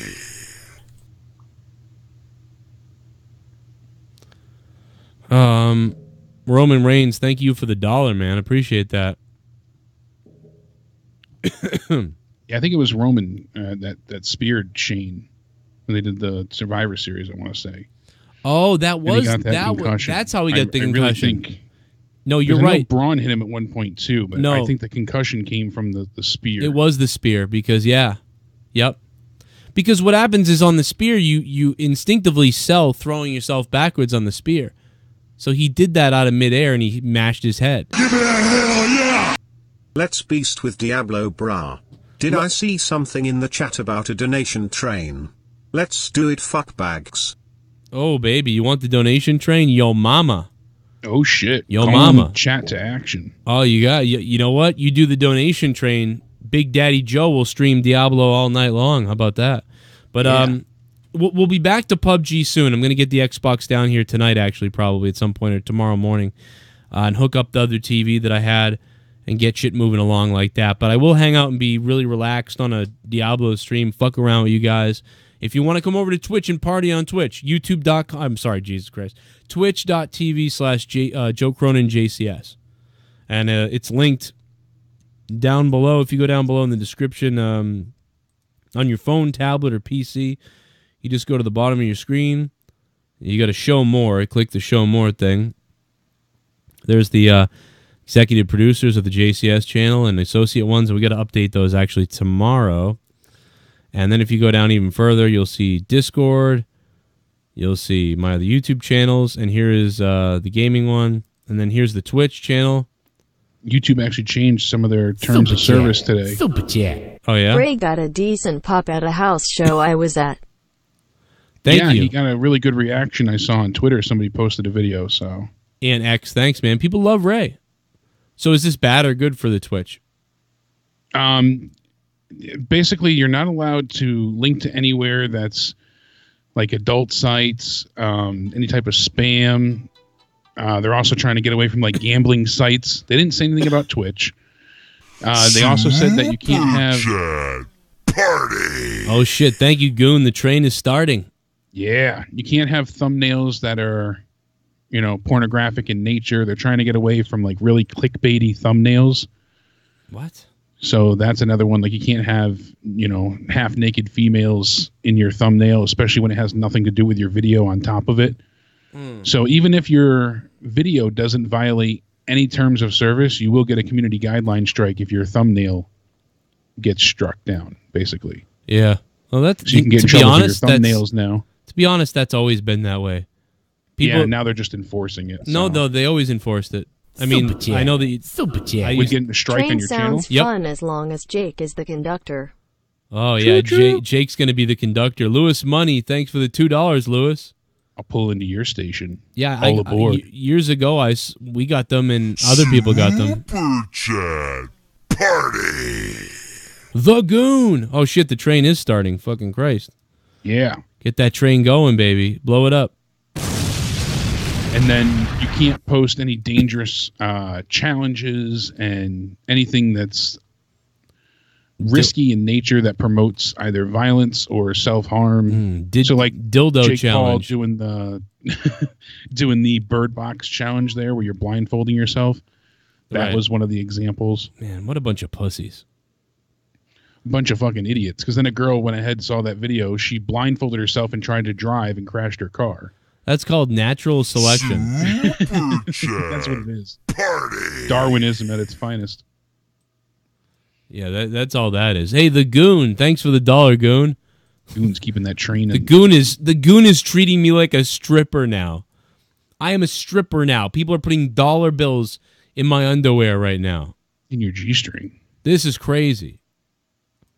Well, let me get the Diablo up. Because they had a big patch or an update or something today.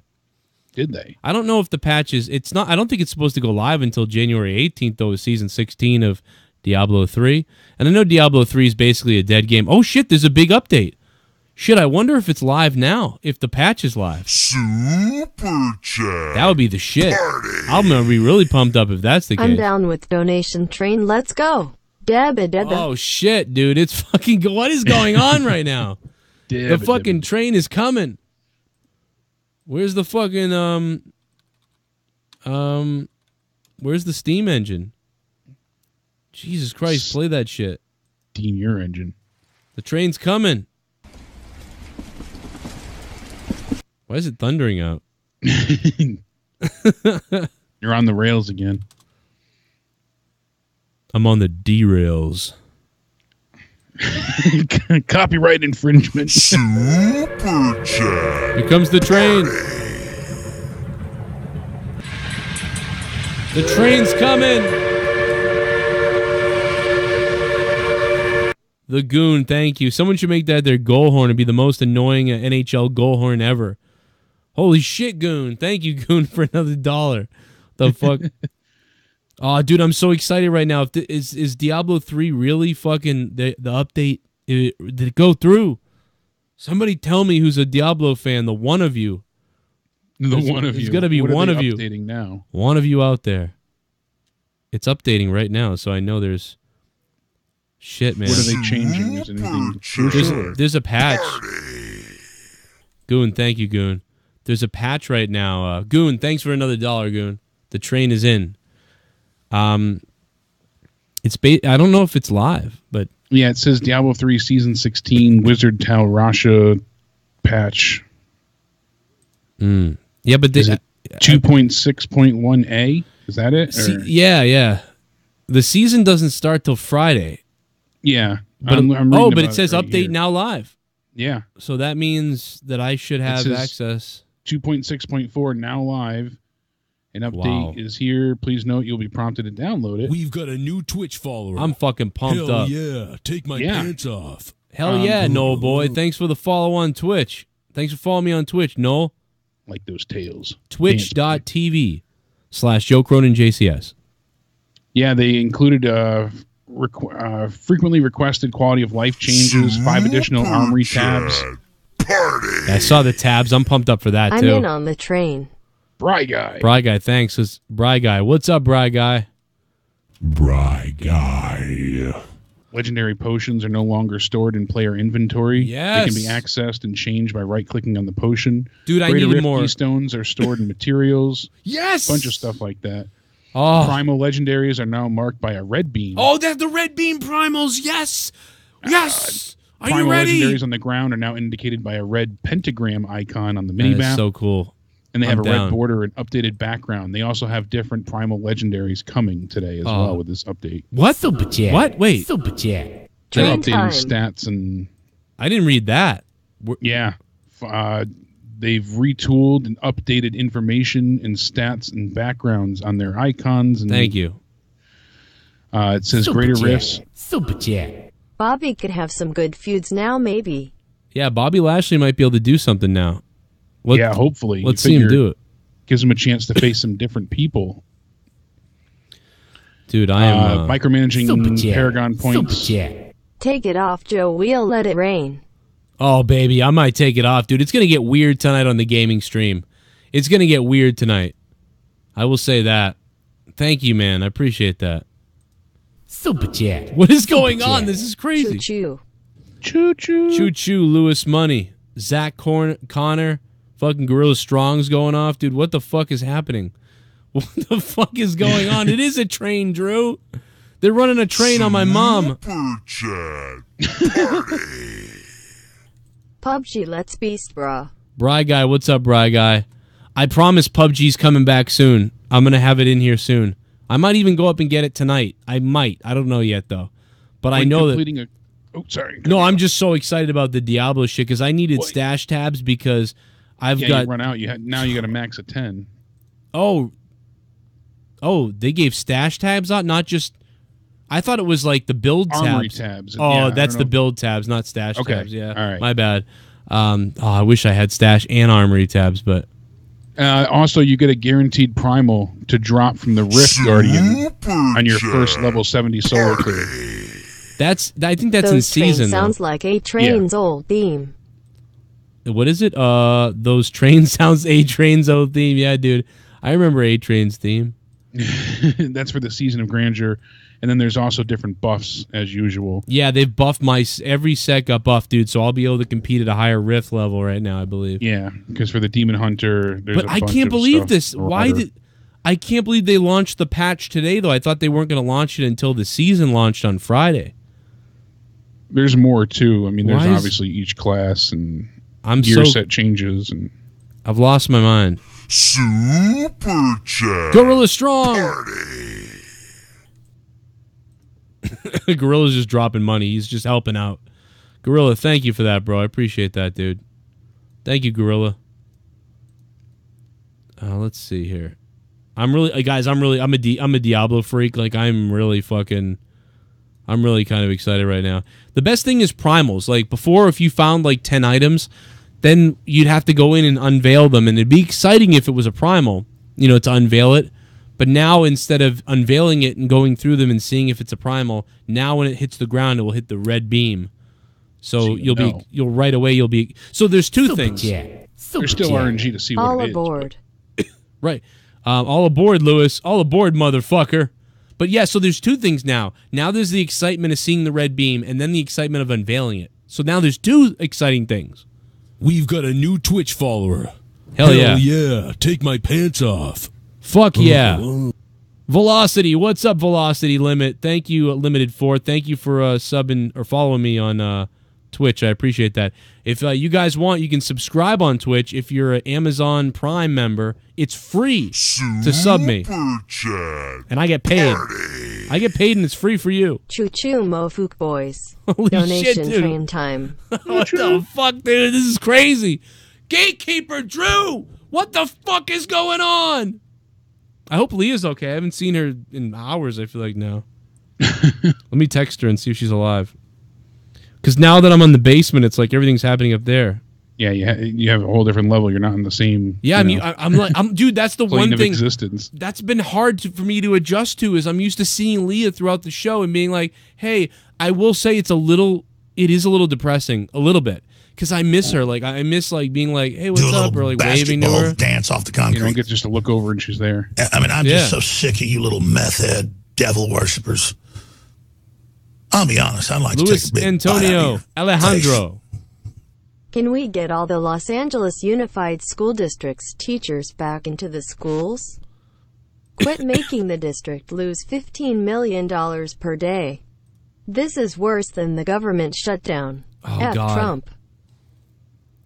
Lewis, thank you very much for the $10 super chat. Is that really going on? I didn't even know that. Yeah, DeFranco was talking about it recently too, and I don't think that was being covered. It's a whole big mess.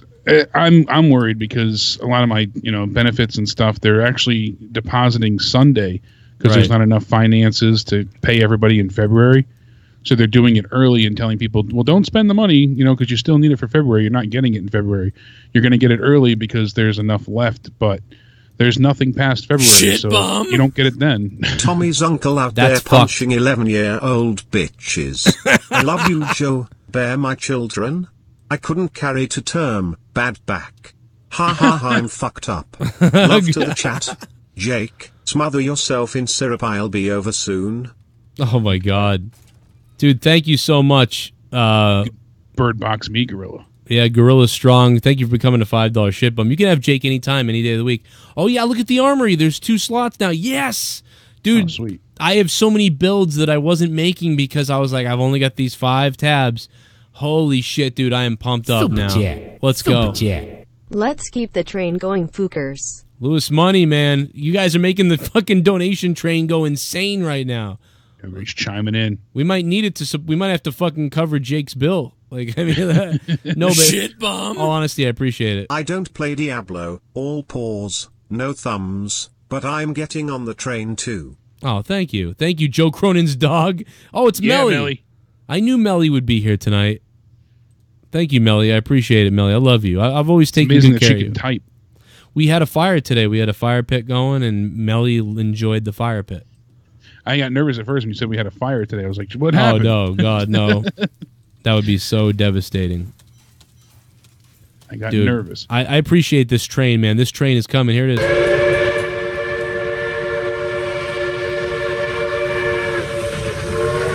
It's still going. Joe Cronin's dog, man.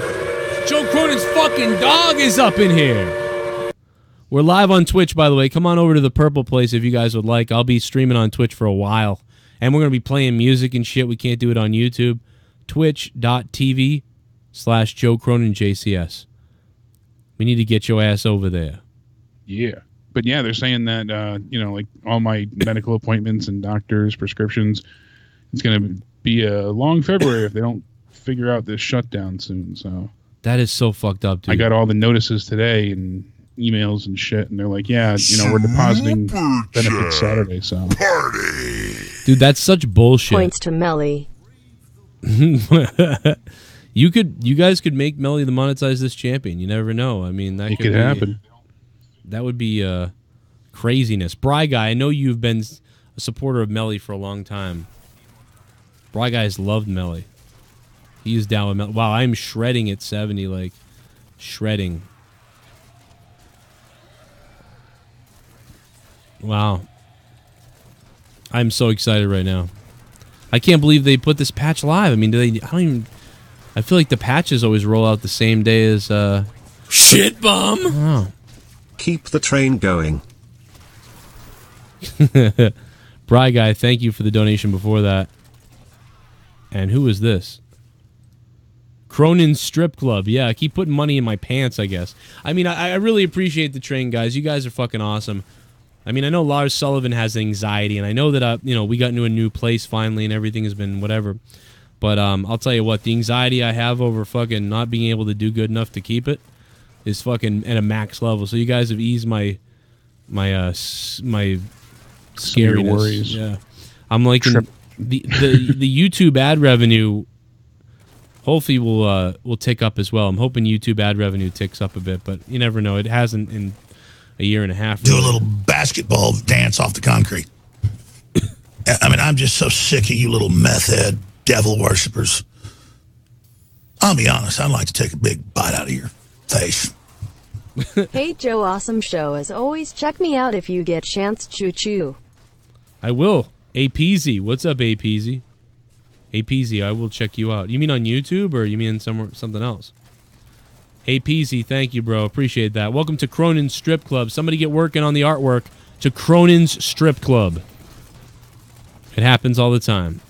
Cronin's Strip Club accepts $69 donations. The Let's Get Gay donation. Let's get gay. Let's get gay. Let's get gay. Let's get gay. Dude, I love when that is still one of my favorite donations ever. Such a fucking classic. That shit's in my head all the time. It's That's catchy. how sick I am. Sure. I'm so fucking sick, Jake. I'll make you sick. Super chat. Super chat. Take it off, Jake. I have lotion and Kleenex ready. Oh, baby. stripping time. Oh, no primals. That's so cool, dude. I'm so pumped up right now. I'm a psycho. It's good that they continually update the game. I mean, right. They've pissed everybody else off. Might as well, keep some fans happy. I agree. Oh, I got a Yang's recurve. Let's see what that is. I got a Yang's recurve. If you're a Demon Hunter fan, you know that's the... I play Unhallowed Essence Demon Hunter, and that is the bow, man. That's what I got right now, right here. So let's see what it is. It's not a primal, so it's probably not going to be that good, but...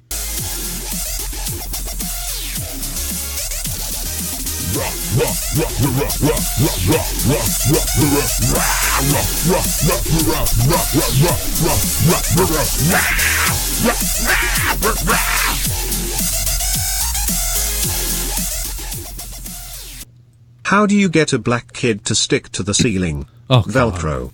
How do you get him down? Tell the Mexican kids that it's a piñata. Oh, my Top God. that, Dad. That's so fucked up. That was racist assholes. That was racist Jesus. asshole's son. So that wasn't even him. That was the son of racist asshole. Like father, like son, I guess. Unbelievable. Devastating. Devastating from him. That is so fucked up, though. Doesn't surprise you nowadays, you know? Just racist assholes all over. I'm going to see how hard a level 90 is with my speed build. Let's see how hard a 90 is. Probably still hard. How hard? How hard is it? Oh, I killed those guys. It's not too... Wow, I don't know. Like, not too... Is it Mandy Rose in a hotel hard, or... Yeah, that was kind of Nia Jax dancing to... That was pretty hot, I will say that. I wanna fuck you like... Nia Jax ruined a fucking band for me. Like, Nia Jax ruined... 9 Inch Nails. Nine Inch Nails. Yeah, every time I see Trent Reznor, I think of Nia, like, waddling around now. Trying to smuggle a turkey out of a grocery store, I'm telling you. That's all I think of. Yeah, that was nasty. What do you think of Ghostbusters 3? Oh, dude, this is huge. They've finally announced that the Ghostbusters will continue in the old universe, and Ivan Reitman's son is going to direct it, with Ivan Reitman being the producer. Yeah, how wacky is that? That's crazy. If only fucking Harold Ramis had lived. I know. That was my first thought as well. It's too bad, man. Oh God. I wonder if it'll be like he's the ghost and he was working on something and like that's part of the story, and I don't know, because they could CGI him. They could do a lot. So yeah, Trexter brought it up to me before. I was like, "What? Really? I didn't hear about this yet." He's like, "Yeah." I'm like, "Damn." Yeah, because the CGI, and then if he was looking like a ghost, it wouldn't. You could do that because it wouldn't look that crazy, you know? Yeah, no, it wouldn't look that off. Because it's supposed to look weird. He's a ghost, but I don't know. I hope they really go back to like as little of digital as they can. But man, whatever, dude. I'm pretty excited. I mean, why wouldn't they all be back too? Why wouldn't Bill Murray finally do it? Because they were all in that stupid new movie. Yeah, they all made appearances. Yeah, and like, why would they little do cameos. that? I thought Bill Murray hated movies too, like hated stupid movies and like, things like that. It was almost like he did it to be like, fuck you. So I don't like imagine if he wouldn't be in the new one. Oh, I can't imagine the backlash that would come his way. I can't believe that I'm getting through this rift on a 90 with my speed build. This is fucking crazy. And then we also had the Spider-Man trailer. Oh, here we go. Oh, shit! What? He's fucking dead! Oh my god! I died.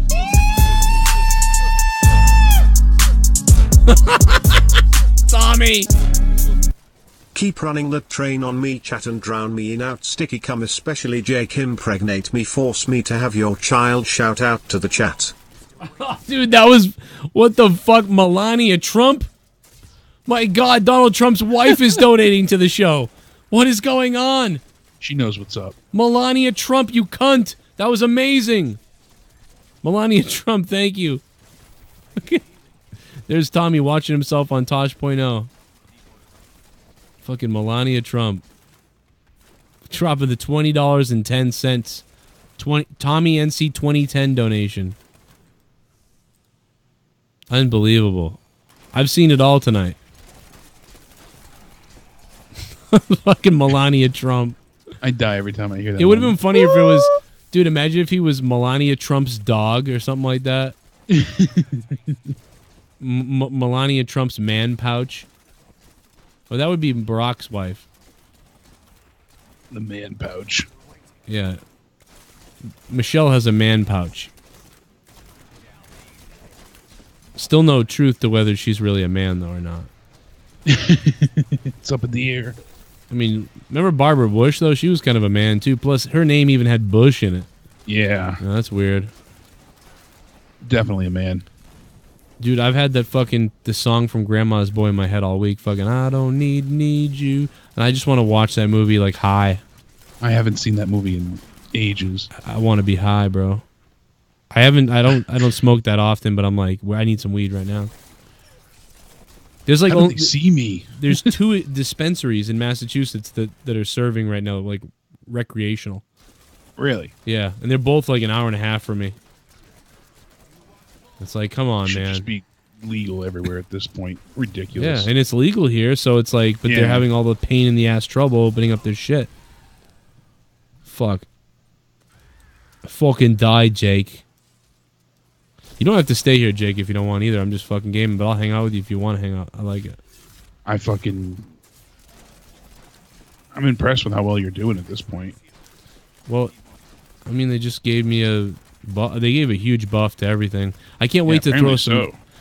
All these other sets were buffed huge, too, so I want to, like, throw on a Natalia's build. I know nobody knows what I'm talking about if you're not a Diablo person, but I want to throw on the Natalia's Marauder build. Like, I want to see what changes. That's what I used to rock. Back from one of the seasons. Really? That's awesome. I just love this Unhallowed Essence build because it's a speed build mostly, but it competes at a high level, so I like being fast. Yeah, because it's got a fair amount of DPS, yet you can continue to, unleash damage. I mean, you're not a full glass cannon. I mean, you can take a few hits, but not many. Yeah. But it's enough where you can, if you get hit, you have a chance to, counter and get away. Oh shit! You can get out of there usually, and then. I mean, I'm playing a fucking the highest rift I've ever gotten to on my fucking little glass cannon fucking speed build. So this is pretty cool because if I throw on my other set, I think I'm doing 2.3 million damage right now. I'm doing 3.2 if I switch to my other build. So it's like that's fucking sick. That's crazy. So I could probably run like 88s on a speed now. Or 85s on a speed, and I could probably... What the fuck? I could probably farm 88s on my regular build. This is fucking crazy, dude. I just want to level up gems so I can socket them into my equipment now. Because now you can level up a gem to like 95. Yeah, crazy levels. Thank you guys for all those donations too, man. That was a hell of a train. Melania Trump fucking capping it off with the 2010 NC. I like what the top comment for the YouTube video for Alexa Bliss is. She freaks out when new Twitch follower. Hell yeah, take my pants off. Hell yeah, we got a new Twitch follower. She freaks out when somebody, the assistant walks in the room, but not that the camera guy's in the room with her while she's changing. Who the fuck just followed me on Twitch? Let me see if it pops up. Oh, Vince Wolf 78. Vince, thank you, bro. Wolf. Vince Wilfork. No, Vince Wolf, thank you, bro. Thanks for following me on Twitch. Welcome to the show. We're live on YouTube still, but we'll be going over to Twitch exclusively in a little while, so make sure you guys are over there as well in the party.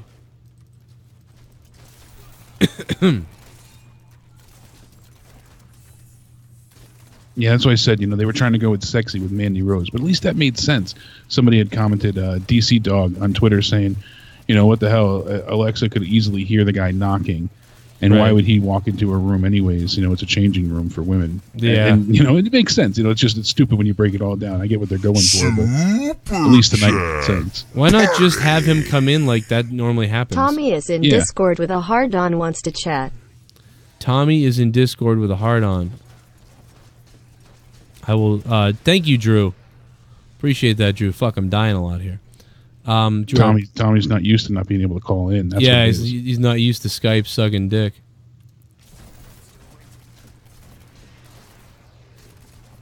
And I can't switch. I can't put him on because I'm playing the game. What? Tommy should have called earlier, man. If he called earlier, I would have put him on the show. We could have talked to him, and he could have told us it was lackluster or whatever. Tommy, I will. Had its ups and downs. I'll try to add him on Discord. Hold on, man. Let me go add him. Let me see what he's saying. I'm about to finish this rift off, but let me see. All right, Discord. There's Tommy. Hey, Joe, how you doing? Tommy, what's up, brother? Not much. I see you're playing a video game. I see. Yeah, you can see, baby. Oh yeah. Oh, we've got a new Twitch follower. Hell yeah! Take my pants off. Oh yeah, Mad Action. Mad Action 37. Thanks for following me on Twitch, man. What's up? What's up with you, Tommy? Not much. You know, I gotta say something. You were talking about with Bill Murray and everything, and I feel like that. I feel like they should make a Ghostbusters 3, but I think the idea of Ghostbusters 3, the storyline, should be like they're old men and they have like they have an incident where maybe Egon gets killed they have an accident, so they have to retire, but they have like they have kids, I guess. I was thinking that, like, you know, Egon could be trying to contact them from beyond because something's going on in the spirit world or something. I mean, they kind of sort of came up with something like that with Ghostbusters, the video game, because they wanted to do Ghostbusters in Hell, right? So I wonder if they'll go back to that script at all or not. But it's different because he's dead, so he wasn't dead then. But even then, they were talking about him being dead. You remember that, Jake? Even when Egon wasn't, or, you know, Harold Ramis was not dead. The part of that story, they thought about doing him dead, like, for real. Yeah. Or Bill Murray. No, maybe I'm wrong. Maybe it was going to be Bill Murray that was dead. It could be. I think you had it right the first way, but... All right, well, maybe I was right then. I think you were right, though. The ghost, I think he probably would mock them he would mock them all the time because he was the jokester of the group. And he could have been, too, but it's like, now I died as I killed him. Oh, jeez. I got to watch a little bit of SmackDown tonight. Yeah? No, it didn't catch my attention, really. I went out to grab myself some dinner tonight and went over to watch it at my friend's house and got to watch a little bit of the Rey Mysterio match. If food grabbed your attention tonight. Huh? I said food grabbed your attention tonight. Well, I got, you know, sometimes I just don't like doing the same thing. I find myself on the same track, going to work, coming home, take a nap, and just like get up at 6 o'clock and try to figure out something to eat. Sometimes I try changing my schedule up, you know, because yeah, I get that. I just don't want to get in a loop-de-loop, you know. It's just like it gets tedious sometimes. I have to change it up and make it spicy and have a little fun. Make it spicy. What did you do? So wait a minute. What did you do tonight to make it spicy? You just went out to eat like you usually do? I mean, or you just wanted to... Joe, I don't go out to eat all the time. You know, I go and it sounds like you eat. And stuff it's like just that, talk with people. It does sound like that, though. It always sounds like you're just always out eating. For someone that doesn't masturbate, you eat out a lot. Or you know, I chill with Hamza, hang out with him. We talk about. That's no better. Create ideas, you know, sketches that never go anywhere. But, you know. I get that, man. That's fun when you're just sitting there with your buddy, shitting around, and you know you come up with ideas, and maybe you never use them, but it's just cool that you're sitting there hanging out. I'm still thinking there's a possibility of getting a primal. I'm like looking through everything, like, did I get a primal? And then I'm like, oh yeah, there's a red beam now, so it tells you I'm stupid. So, Joe, I want to ask you a question. How do you has there been now that do you have everything set up in the house now, or are you guys still putting the house together? We're still putting it together. I'm basically out of money at this point, so I have no. I've stopped doing anything new other than hammer nails and fixing things that I can fix right now. I'm not really touching anything else. So Yeah, pretty much today was one of the easier days so far because I'd done so much every other day. If I had the money, I would I would try to like donate a couch or something like that. If you didn't have a couch or something like that, if I had the money. Well, yeah, the downstairs couch. We were given a couch. We were given a couch for the downstairs, and it didn't fit in the house, so we had to And dude, I almost died carrying this thing. And we got here, and it didn't fit in, so it sucks. It's an old couch and everything, but it was free, and it didn't work out, unfortunately. So that really sucks. But whatever. I don't care. If this place was even half of what it is, I'd be happy. So I'm just blessed and happy that we're fucking in here, and that all you guys listening, the hardcores and the people that are here, created this. Train continues. Velveteen cream baby. Try it. Oh, William Ritchie, what's up, man? Velveteen cream. Velveteen cream. Appreciate that. Let's try the final. My final build. Okay, so that's doing that. What happened to my... weird to have your own space now for like your studio, and like to think that you don't have to worry about your kids running around screaming, that you have your own little space now? Yeah, it's weird. It's bizarre. Joe, did you hear about John Wetland, the 3-time MLB All-Star and the 1996 World Series MVP, has been arrested on a child sex abuse charge in Denton County, Texas, accused of the continuous abuse of a child under the age of 14. Yes. That is fucking weird, dude. Disgusting. I heard about that. Yeah. Former Yankee. Typical Yankees. I'm just kidding. I want to make this obvious, and a lot of people already posted a tweet about this. A Black Mountain man, apparently in Asheville, struck a young child at the. Well, she wasn't a child, but she was 12. But yeah, child. 12-year-old. She punched her in the face. I don't know what happened exactly, but apparently, she was pushing him and stuff like that, or messing with him. It was like okay, so here's what happened. Let me set the record straight. By the way, I was watching a video by a black guy, by the way, earlier. Z the Reaper, I think, sent it to me, or Harold sent it to me. I forget who sent it to me. And the guy was basically saying that girl deserved it or whatever. I kind of disagree, but it's okay. So what happened was this guy saw these teenagers fighting, and he tried to break it up. And when he tried to break up the teenagers fighting, they started going at him and acting crazy on him. And then they started surrounding him and being weird to him. So then he pushed the girl, I guess, apparently, and then she came at him, and then he punched her in the face. Now he's with his kid and wife. So it's not like just some dude. They're trying to paint him as like a racist or something. It's like he tried to break up a fight with these people. Like break up the fight, I heard. That's what I heard. I could be wrong, I don't know. But what I do know is these kids are fucking spoiled dumbass idiots. But I don't know if you didn't need to bash someone's skull in. Because nobody had really... I feel like the threat wasn't there that he had to do that yet. Maybe a little slap or a fucking shove again, maybe, but there was... I'm not condoning what he did was good, but, it's like, that's something you damn don't do. What, punch a kid or... Or punch a woman or hit a kid, yeah. Yeah, that's a 12-year-old girl. Yeah, I mean, you got to be like waving a knife at me to be. You got to be a 12. There has to be like several people like kicking my ass for me to start saying, okay, I'm gonna knock this 12-year-old out now. Like it's got to be like a significant threat of violence. Like, you know what I mean? But the moral of the story is, first of all, these kids are all spoiled ass idiots, right? Bunch of fucking mall rat dwelling dildos. Like I was a mall rat too for a little bit. I've been to the Asheville Mall plenty of times. Like, I've done vlogs inside the Asheville Mall, and, all it is a bunch of old people and mall walkers. That's what that is.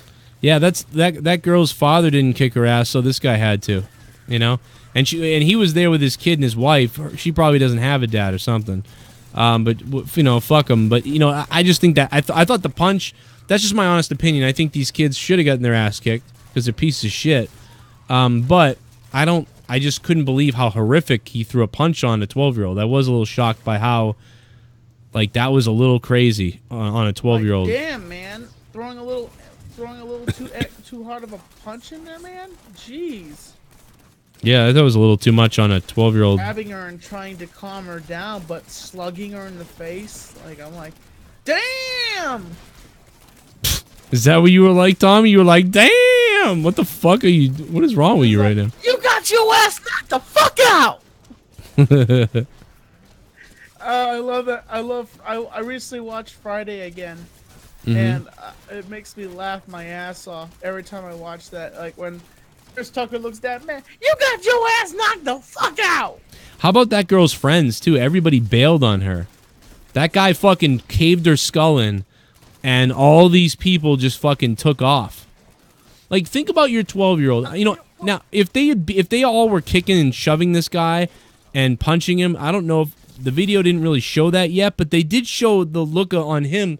You know, his face kind of like he was looking around like he was surrounded by a pack of wolves or something.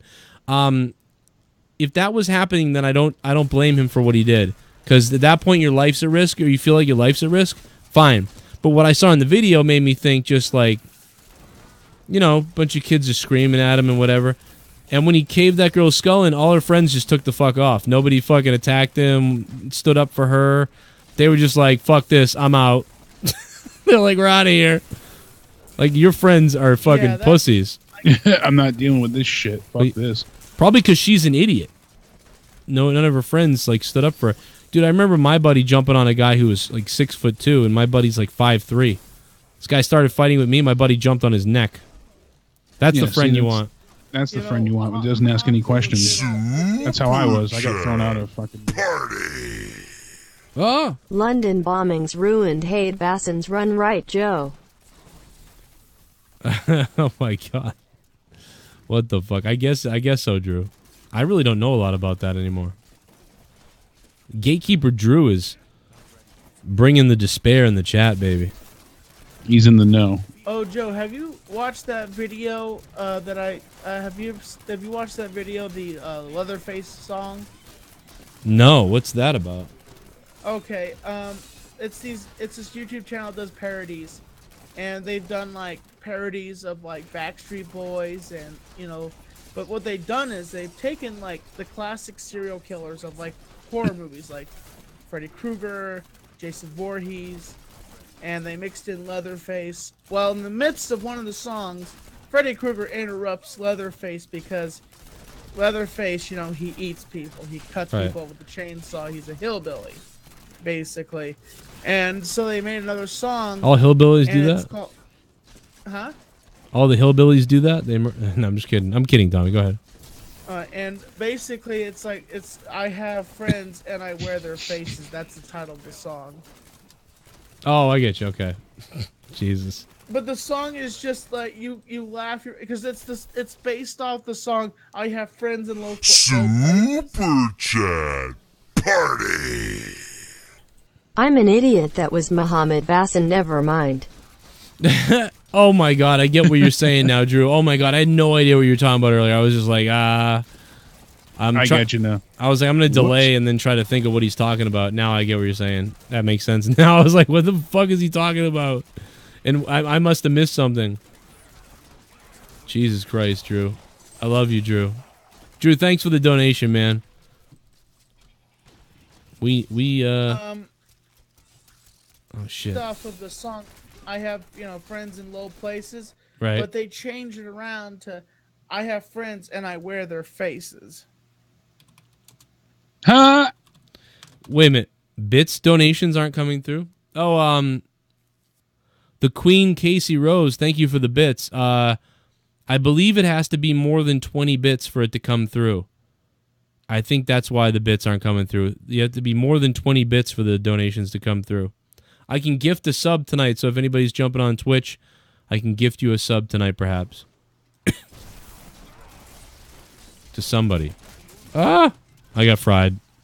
I've died less, though, than last game. I went up one level, and I've died less, so that's somewhat good news. I can't wait to play with the builds, guys. I can't wait to play with the builds. Shout out to the chat. What's up, everybody? Shout out to the few people watching for Diablo. Super chat. Tommy for President 2020. I agree. I would make Tommy a president. Tommy wouldn't let the he'd probably government kill. Yeah, there'd be no government shutdown. Dude, people can't buy houses right now. Dude, do you realize we got into this house? I can't hear you. Two I more can hear you. Sorry. 2 more days and we wouldn't have gotten our house because of the government shutdown. It's almost insane. You just made. Oh, I couldn't imagine the rage that would come from you, then. Dude. Can you imagine that, dude? I might have found. I would have gone to find Trump at that point. And I'm not kidding. Like, I'm not kidding, because, dude, like, my whole life has been fucked over in the end. You know, it's like... Did you get your house? Did you find, like, just, like, some kind of loophole? Yeah, with the government shutdown, we wouldn't have been able to get it. We were two more days in the... 2 more days and the FHA loan stuff wouldn't have been there. Yikes. I would have found Trump. I'm telling you, I would have found him. I would have found him. Made that cutoff, because that... Yeah. That would have sucked. I would have lost my mind, dude. Lost my mind. I would have burnt something down with you in effigy. It would have been on, dude. It would have been on. That's my kind of luck, not yours, though. At this point, it is true. You're right. Your luck is fucked right now. You know, Joe, I'm actually thinking about doing a reaction video on that video I was telling you about. Yeah? Which video? The one that you showed me of the guy punching the girl? No, the Leatherface video. The Leatherface video. Yeah, it's not a bad idea. But the thing is, like, I have to be careful with that because that's a song. But the thing is, it's a parody song, you know? Yeah, still, they can copyright their own stuff, so... As long as I turn off my monetization, I probably can get away with doing a reaction video of the video. Yeah, if it's not monetized. I mean, you could even try monetizing it, and then if they take the monetization, it's not a big deal. Yeah, yeah, fuck it. I've done a few reaction videos, but they're really rough. I'm not the best at doing reaction videos. Because I'm like... I'd probably enjoy watch it and see how you feel. I bet I'd enjoy your reaction video. Like, I feel like that my reaction video of Tosh was kind of sloppy because, like, that was the first time and what kind of flustered me was because Comedy Central has not released my episode on their YouTube channel, and I don't understand why they're not doing that. Why? Because they know you want it. Are the other episodes before and after on there? Quite a few. Not all of them, but a good chunk of them. Yeah, a good chunk of them, and I don't understand why they're not releasing my episode on their channel, but they released my first episode on their YouTube channel. Yeah, the anniversary one that they did when they brought you back isn't up there. I tried to show it to somebody, and I searched for it, and it's not up there. That's weird. Why I had to do a reaction video. So because people kept asking me, Tommy, I don't have cable. Tommy, I don't have cable. How do I watch the episode? I'm like, go to their website. And then I go to their website. You have to pay a damn subscription just to watch the episode. And I'm like, you morons, why? Wow, yeah. Because they need to make money. And it makes me smack my head because I'm like, I'm telling my fans to go to the website, the Comedy Central website, to watch the episode.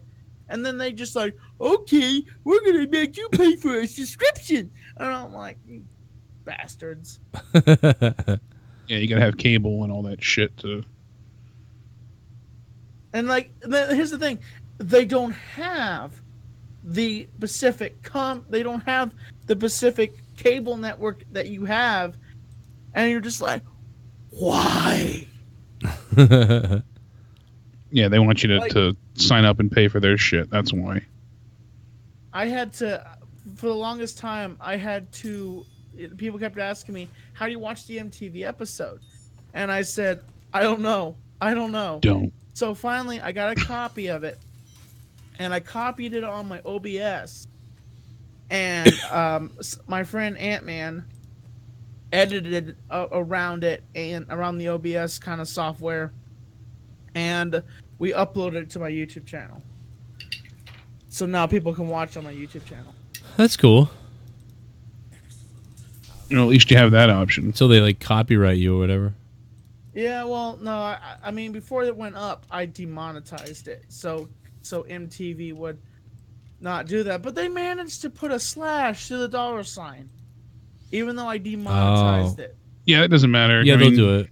That's just all computer matching up.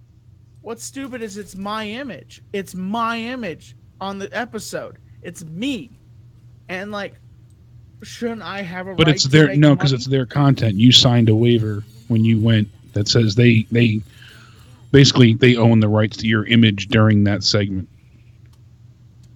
Yeah. You obviously had to sign something, when you went. Yeah, there you had to record. sign something, especially if they paid you. No, Joe. They never paid me. Like, that was free publicity. The only time I've ever been paid was from Taj. Oh, I was actually talking about Tosh, but yeah, that's what I'm saying. Do you say Taj? Yeah, I said Taj. What? Why? Oh, it's Tosh, but you say Taj. Everybody says that I say things a certain way. Like, I say Valentine's Day. Like times? It's Valentine's.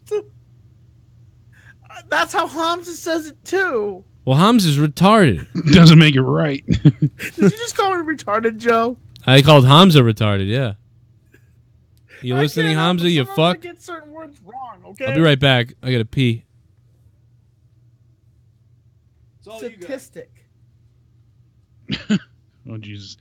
It's the Tommy sounded out hour, right?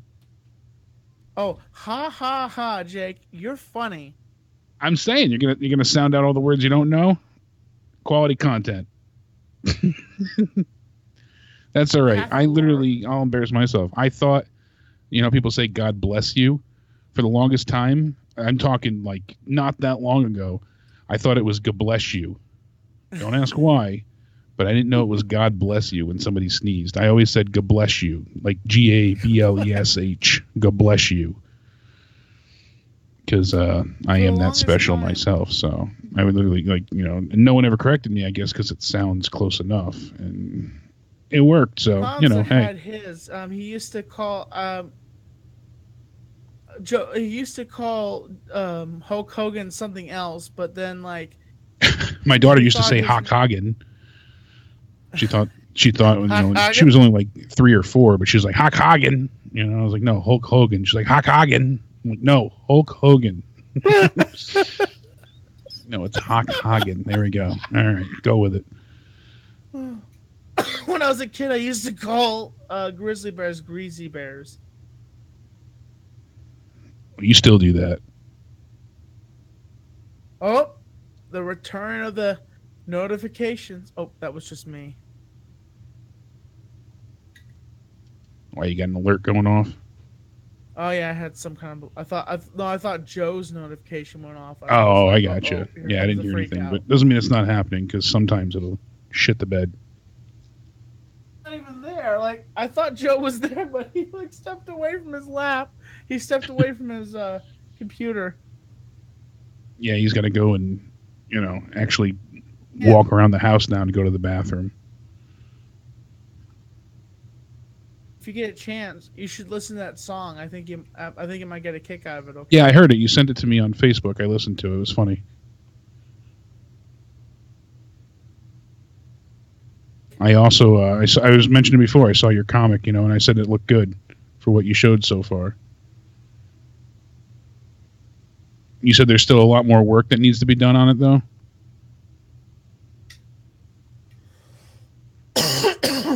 Tommy, for your comic? Huh? I said there's still a lot more work you said that has to be done for your comic? Yes. I mean, it looks good for what you showed off so far. To get a, I shouldn't be saying this publicly, but I guess I'll just say this. We're going to try to get a Kickstarter going to get the comic. We got it printed from a printer, like a really top quality printer, and I'm getting a copy sent to me. Cool. But so is that what you need? You just have to get it printed to send it out to people? Or what are you doing the Kickstarter for? Getting the comic, paid for, to... Oh, so people can go ahead and... I didn't know if people would be able to order it. Huh? I didn't know if people would be able to order it or if it's going to be something where, I wasn't sure what you were doing the Kickstarter for, what you were trying to raise money towards. We wanted to put the comic on Amazon, but we can't figure out how to upload the comic book onto Amazon, so Amazon would sell it and maybe we can get like a kickback, Gotcha. Yeah, you have to have some type of store to have that happen. We do? I believe that's usually how it works. You have you can sell as a third party and Amazon will sell it for you. They'll redistribute it, but basically it just works as if you're selling it and then they're going to share it. So you have to have. So does Amazon print it for you, or do you have to have the physical copies to give? No, they would just resell it for you. You would have to have it printed and able to ship from somewhere. So you need to find somebody that's able to distribute it for you. Basically, you need a printer and someone that can sell it. Oh, okay.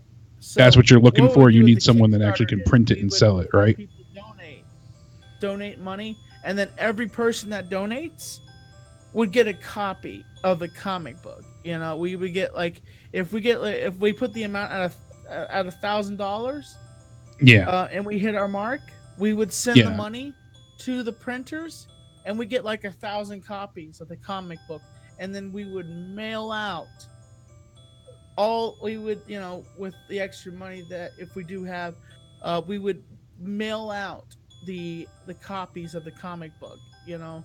Yeah, well, you would have to do it where you have goals on Kickstarter where if you donate, $50, you're guaranteed a copy of the book, things like that.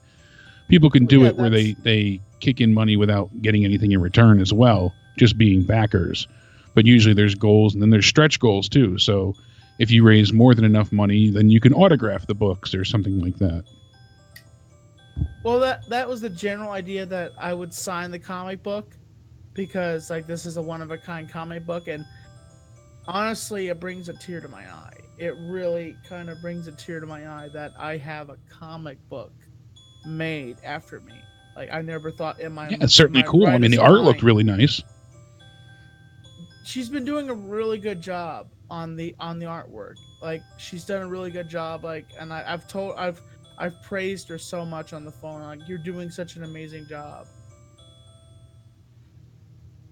Well, that's good. So, yeah, I mean, it's something you'll have to look into and see how it works. You basically just need to find some type of publishing company. I guarantee there's somebody out there that knows. And here's the thing. Here's what happened. She sent a copy of the comic to a publisher, but here's the thing. The publisher hasn't gotten back to her. They haven't even sent a rejection letter to her. It takes a while, too, at times. I mean, they have a lot of submissions. How long ago was this? It was around Christmas time. Yeah, so I mean that's not a lot of time. People aren't always in the office around Christmas and holidays either, so you figure they're closed during that time and they have a lot of backlogs of work to be done. An alarm clock's going off. Hey, Jake, are you on Skype? Yeah, I'm on Skype while Joe's in Discord. Did I miss any donations? I did not hear anything pop up, so... Okay, that's bad and good. You know what I mean? Because I don't think we lost the ability to hear them come on, so... Guys, come on over to Twitch if you haven't come over to Twitch yet, because soon the YouTube stream is going to go away, so come jump over to Twitch. We got these, bugs in the house, since we got here, these, because we're in the woodsy area, kind of. They look like, I think they're stink bugs, but they don't... Yeah, there's a huge outbreak of stink bugs here, too.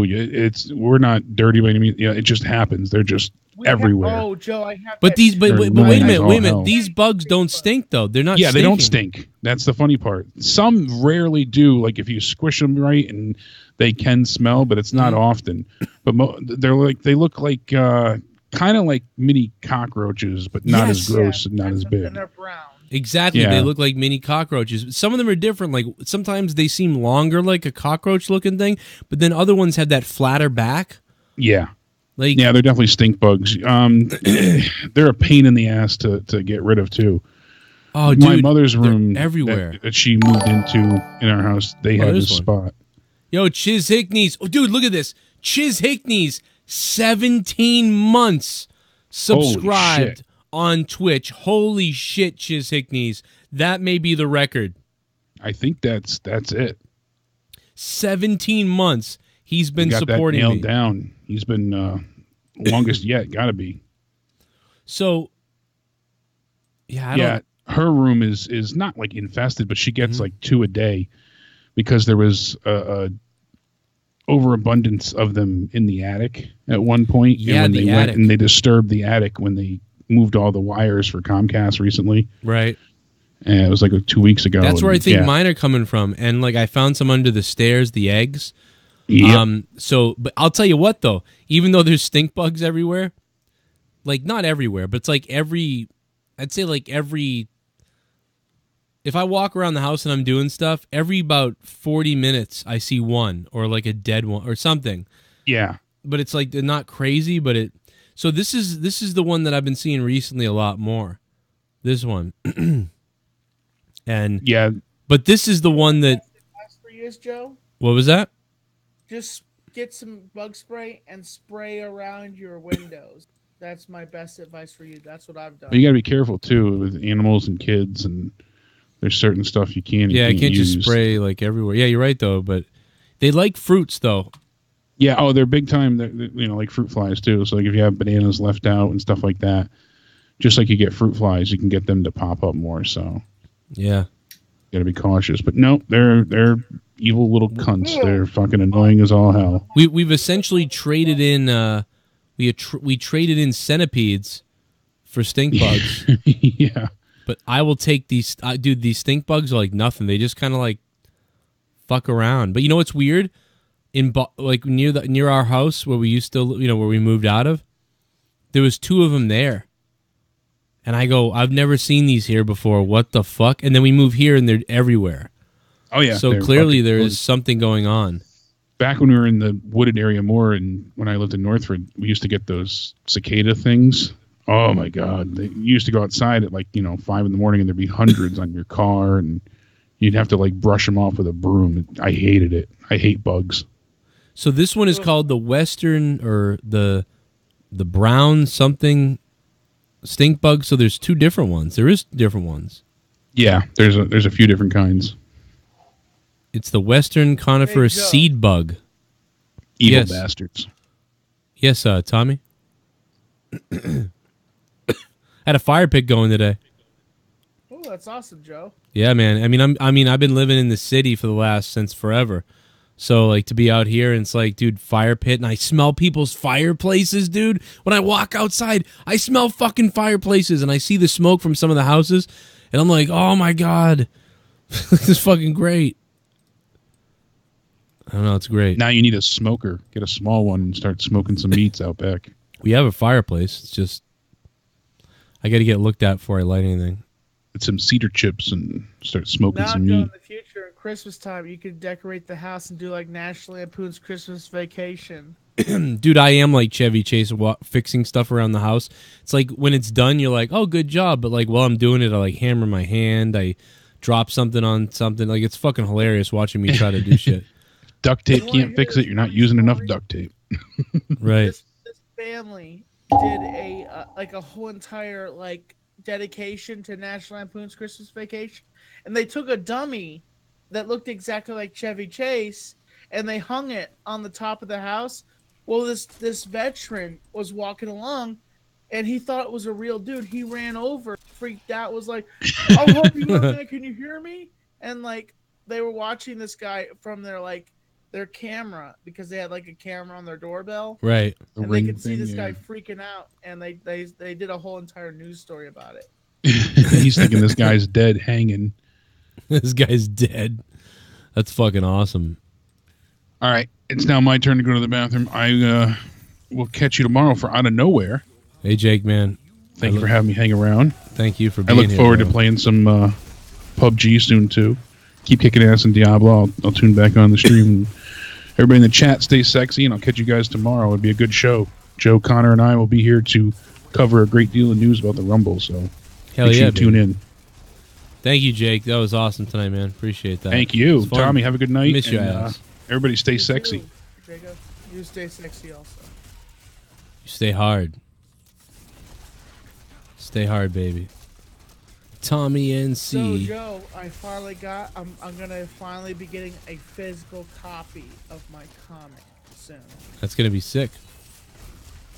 Huh? Are you going to, like, read it, too? You should do, like, a story time thing. I mean, Hamza will be able to do, like, a story time with it, but I can't do the story time, you know? That's true. I could be like, Tommy NC 2010 comic book, you know? I could say something like that. We're going to do, like, a you know what I would do if I could? If I got a copy of it, I'd read it to you. I could, like, do story time with Tommy as I read Tommy's comic.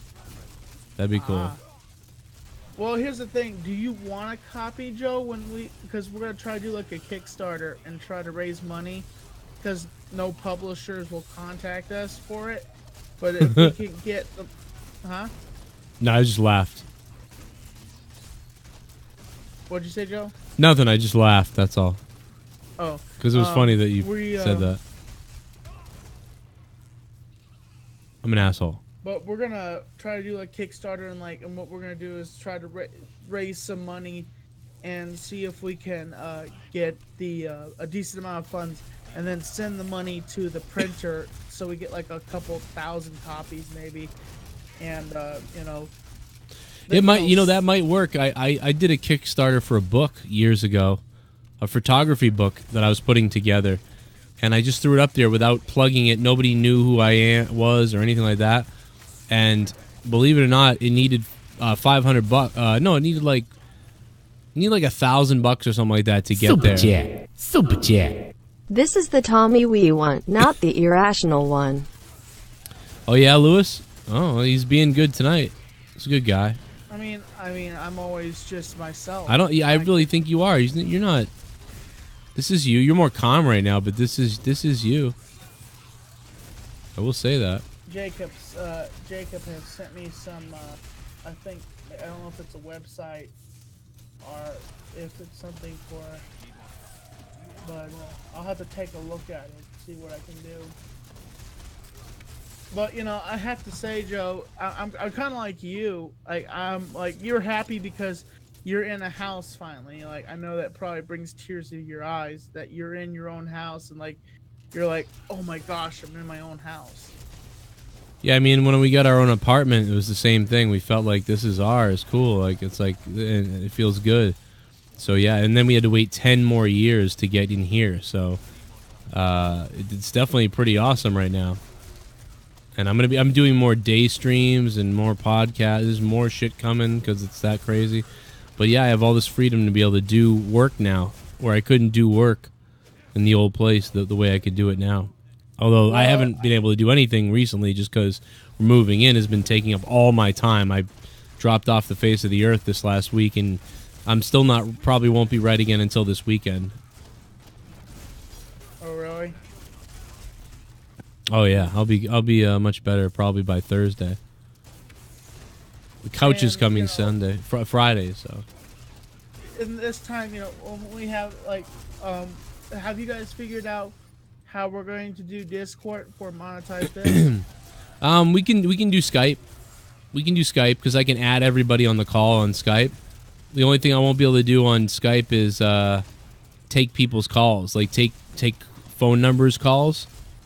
So people can't just call the show anymore that way. So it's going to have to be the listeners who want to be on the show either have to be added on Skype or they need a Discord. So, but we should all be able to use Skype. I feel like monetize this is a better show for like reactions. You can work off of people's facial reactions, and you know the other episode of monetize this that we had on Discord was decent, but we couldn't really bounce off of what people's facial expressions or what they were saying. Yeah, it's kind of like that. I think you're right. I mean, but at the same time, like sometimes, like sometimes nobody even has their cameras on, so it doesn't even, you know, it's not much of a difference, but there is a little bit of a difference. I'd like to have everybody's cameras on, but you know, some nights it's just me on camera, really, and then like Ken's in the dark, and you know, like you're on camera a lot, but Oh, I have my big studio light. Going, and it's just always like it's always going. I have it on all the time whenever I go live. Yeah. Or do a show. Yeah, it should be back to normal this week. I mean, it's still not. I still don't 100% know what to do now. The Skype update happened. Still not 100% sure, but there's nothing you can do because Skype sucks. So it's How's Leah been doing? Good. Since all this has been happening. Good, man. We're just busy and tired. She had to bring the kid to the new school today. He says the new school is sick. Like, I was worried about him being, like, sad about his old school and his friends and everything. And he just came home like, this school is crazy. Like, it's so crazy. The school does... Like, the stuff he was telling me today was, like, epic. I was like, wow, that's pretty badass. They let you, like, finish your homework in one day if you want. Then you don't have to do homework the rest of the week. If you can do it like that, it's weird.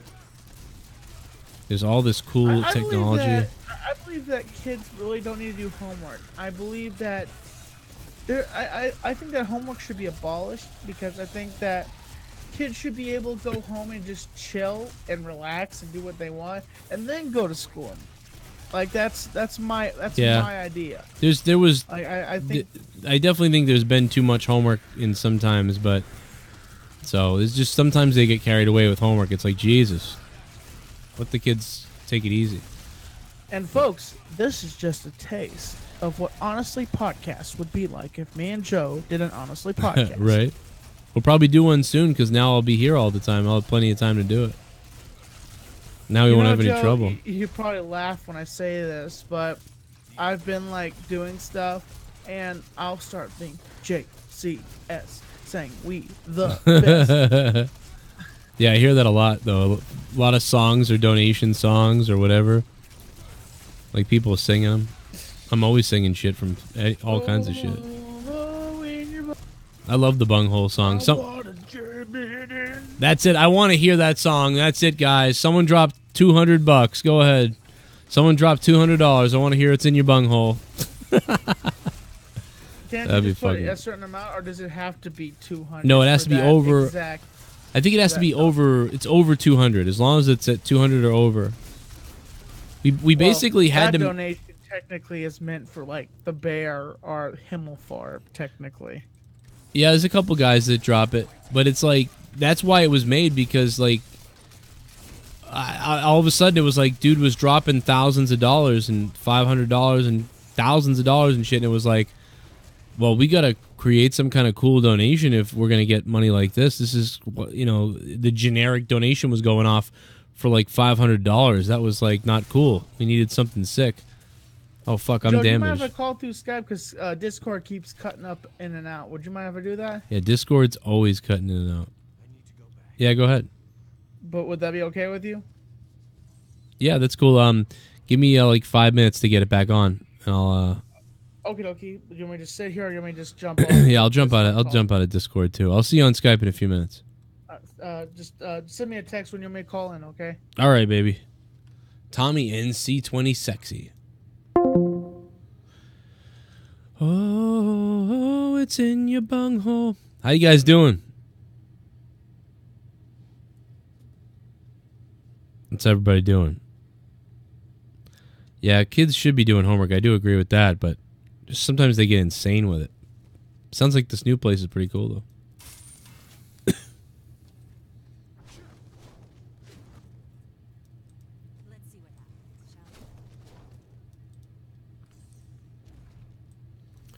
I wonder what a straight up... Oh, God, did I really... Okay, I did. Jesus.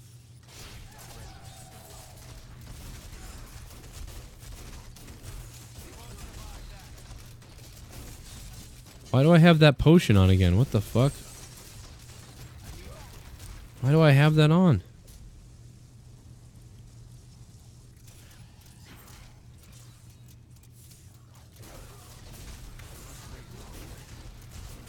Gotta get out of here.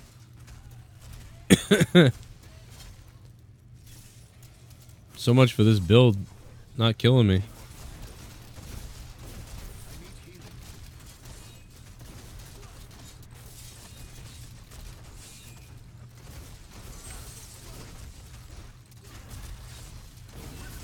Oh my God.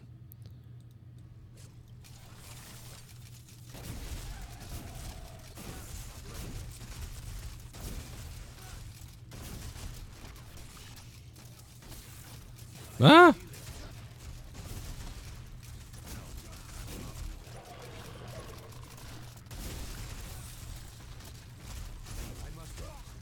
Fucking god damn it.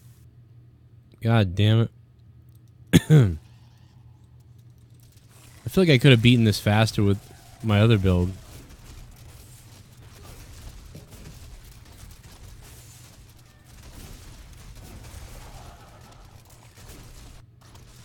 My god, Tommy, stop calling me. I told you, we literally just talked about this, and he's calling me in the middle of this boss fight, and the stupid Skype thing goes over the fucking game. Now I gotta log out of Skype, so... Oh my god, because I can't kill this guy with this thing on my screen. Oh my god. Fuck that.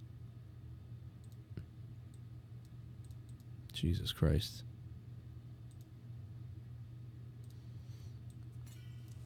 Oh, man. Wow. How many fucking items did he drop? Jesus. 1, 2, 3, 4, 5, 6, 7, 8, 9, 10, 11. 11 items. Holy fuck. Tommy NC. It's all good, Tommy. I was like, what the fuck is he calling? I told him I'd call him. Because Skype overrides the screen for some reason. Because Skype is fucking retarded, dude. The new Skype is dumb. Dude, fuck the new Skype, dude. Fuck it in the ass.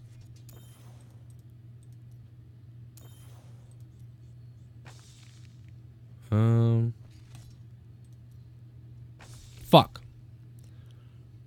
Double fail.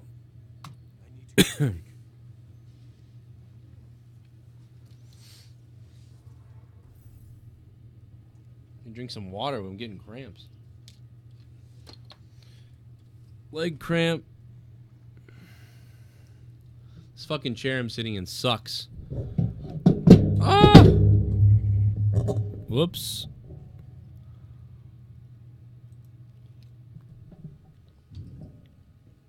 Nope.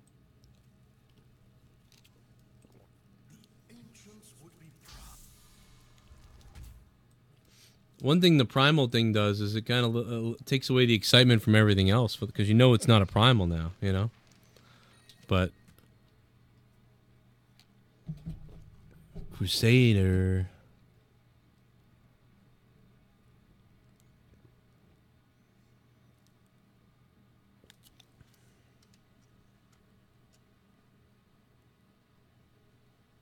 Well, it's an ancient, too. It's a fucking ancient.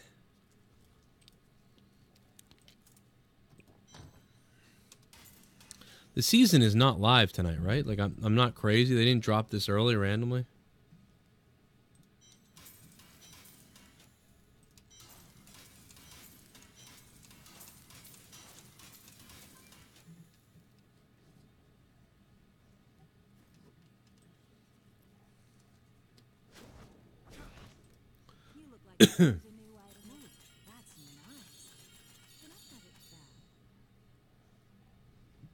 I guess Kadala still, though, you could find one.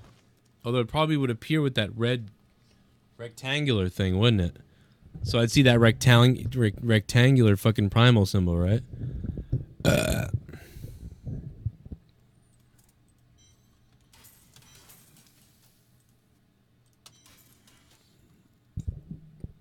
All right, well, anyway.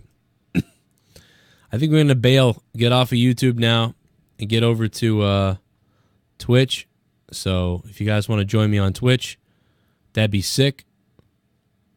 Drew Bar, what's up, Drew Bar? Denise, and everybody in the Twitch chat right now. We got over 35 people heading over there. We need some support on Twitch, guys, if you want to come on over and check out Twitch. What's up, everybody? Buenos noches. Buenos noches, motherfucker. Luis, money. He's got the money, man. He got the money. By the way, Morning Madness, my podcast, is up on Patreon for all you patrons out there. Let me see if I can get, I'll get you the link again. Do I have the link?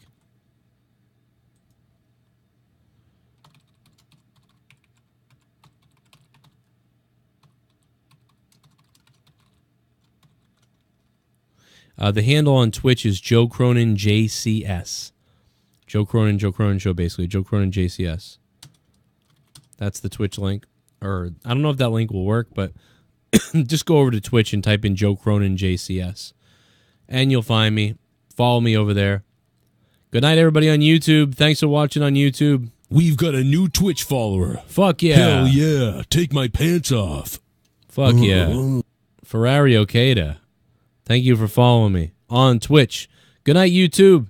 See you tomorrow for Out of Nowhere podcast. But come on over to Twitch right now and hang with us, guys. Let's play some Diablo 3, and I might spill some shit on some people or something. I don't know. Who the fuck knows? Come on over to Twitch. Taste it. Taste it. Taste my insides.